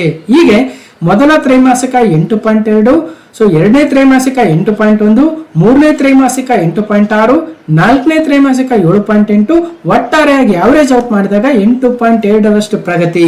ದೇಶದ ಆರ್ಥಿಕತೆಯು $3.5 ಲಕ್ಷ ಕೋಟಿ ಏರಿಕೆ NSO national statistical office announce ಮಾಡಿದೆ. GDP ಪ್ರಗತಿ 8.7% ದಾಖಲೆ. ಇದು ಬಹಳ ದೊಡ್ಡ ದಾಖಲೆ ಆಗುತ್ತೆ. ಕಳೆದ ವರ್ಷ 2022-23 7% ಅಥವಾ 7% ಅಷ್ಟು ಏರಿಕೆಯನ್ನು ಕಂಡಿತ್ತು. ಈ ವರ್ಷ ಅಂದ್ರೆ ಕಳೆದ ವರ್ಷ 7%, ಈ ವರ್ಷ 8.2%. ಬಹಳ ಉತ್ತಮವಾಗಿರ್ತಕ್ಕಂಥ ಬೆಳವಣಿಗೆಯನ್ನು ಭಾರತದ ಆರ್ಥಿಕ ವ್ಯವಸ್ಥೆ ಕಾಣ್ತಾ ಇದೆ ಅನ್ನೋದನ್ನ ಗಮನಿಸಬಹುದು.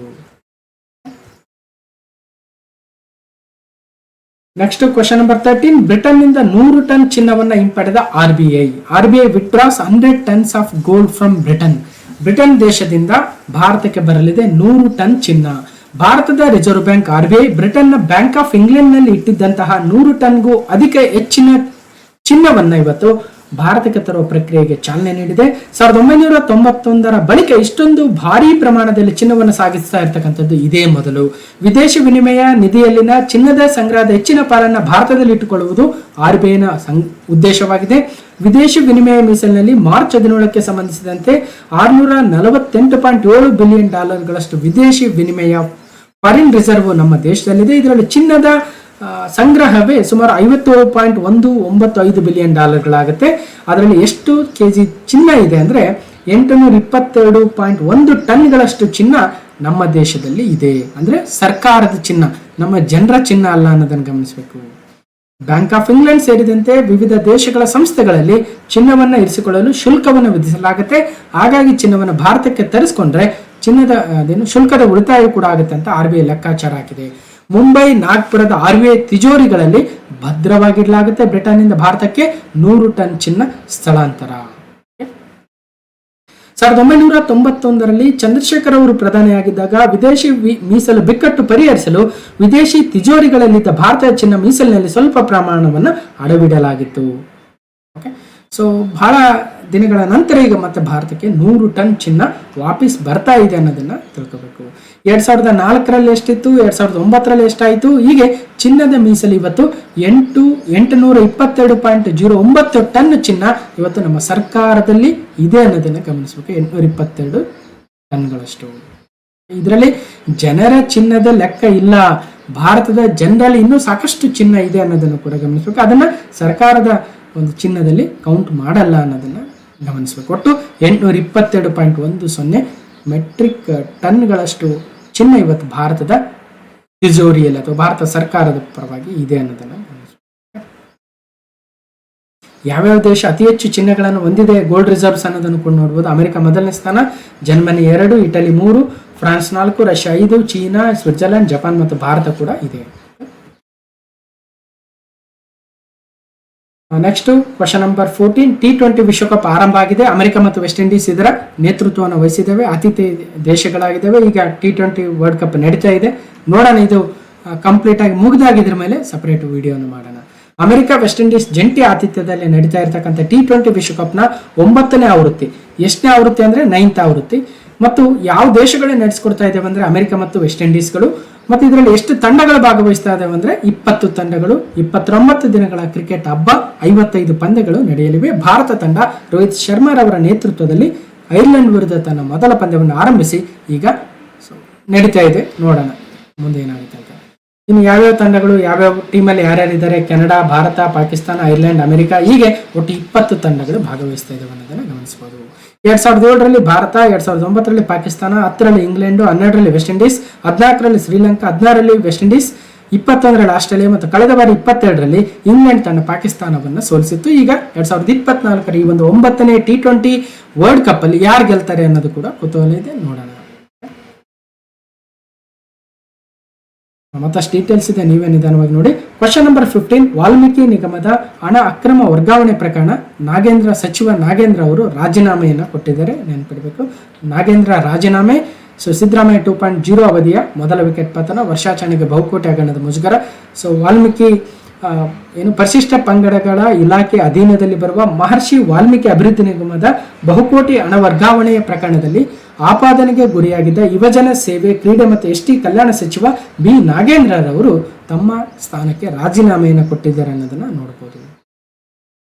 ಇಷ್ಟು 2024 ಜೂನ್ ತಿಂಗಳ 3ನೇ ಭಾಗದ ಪ್ರಮುಖ ಪ್ರಚಲಿತ ಘಟನೆಗಳ ಡಿಸ್ಕಷನ್ ಆಗಿತ್ತು. ಹೇಗನ್ನಿಸ್ತಂತ ಕಮೆಂಟ್ ಮೂಲಕ ತಿಳಿಸಿ ಮತ್ತು ಈ ವಿಡಿಯೋಗೊಂದು ಲೈಕ್ ಮಾಡಿ, ಶೇರ್ ಮಾಡಿ, ಸಬ್ಸ್ಕ್ರೈಬ್ ಮಾಡಿ. ಮತ್ತು ಬೇರೆ ಬೇರೆ ವಿಡಿಯೋಸ್ ಇದಾವೆ, ಎಲ್ಲವನ್ನು ನೋಡಿ ನಿಮ್ಮ ಜ್ಞಾನವನ್ನು ಹೆಚ್ಚಿಸ್ಕೊಳ್ಳಿ. ಮತ್ತು ಅಮರ್ಸ್ ಕ್ಲಾಸಸ್ಗೆ ಜಾಯ್ನ್ ಆಗೋ ಮೂಲಕ ನಮಗೂ ಕೂಡ ಸಪೋರ್ಟನ್ನು ಮಾಡ್ತೀರಾ ಅಂತ ಭಾವಿಸ್ತಾ, ಏನೇ ಇಶ್ಯೂ ಇದ್ರೆ ಕಮೆಂಟ್ ಮೂಲಕ ತಿಳಿಸಿ ಅಥವಾ ಇಮೇಲ್ ಮೂಲಕ ತಿಳಿಸಿ ವಿತ್ ಯುವರ್ ಫೋನ್ ನಂಬರ್ ಅಂತ ಹೇಳ್ತಾ ಈ ವಿಡಿಯೋನ ಕಂಪ್ಲೀಟ್ ಆಗಿ ನೋಡಿರ್ತಕ್ಕಂಥ ಎಲ್ರಿಗೂ ಧನ್ಯವಾದಗಳು. ಮತ್ತೆ ಮುಂದಿನ ವಿಡಿಯೋದಲ್ಲಿ ಸಿಗ್ತೇನೆ ಅಂತ ಹೇಳ್ತಾ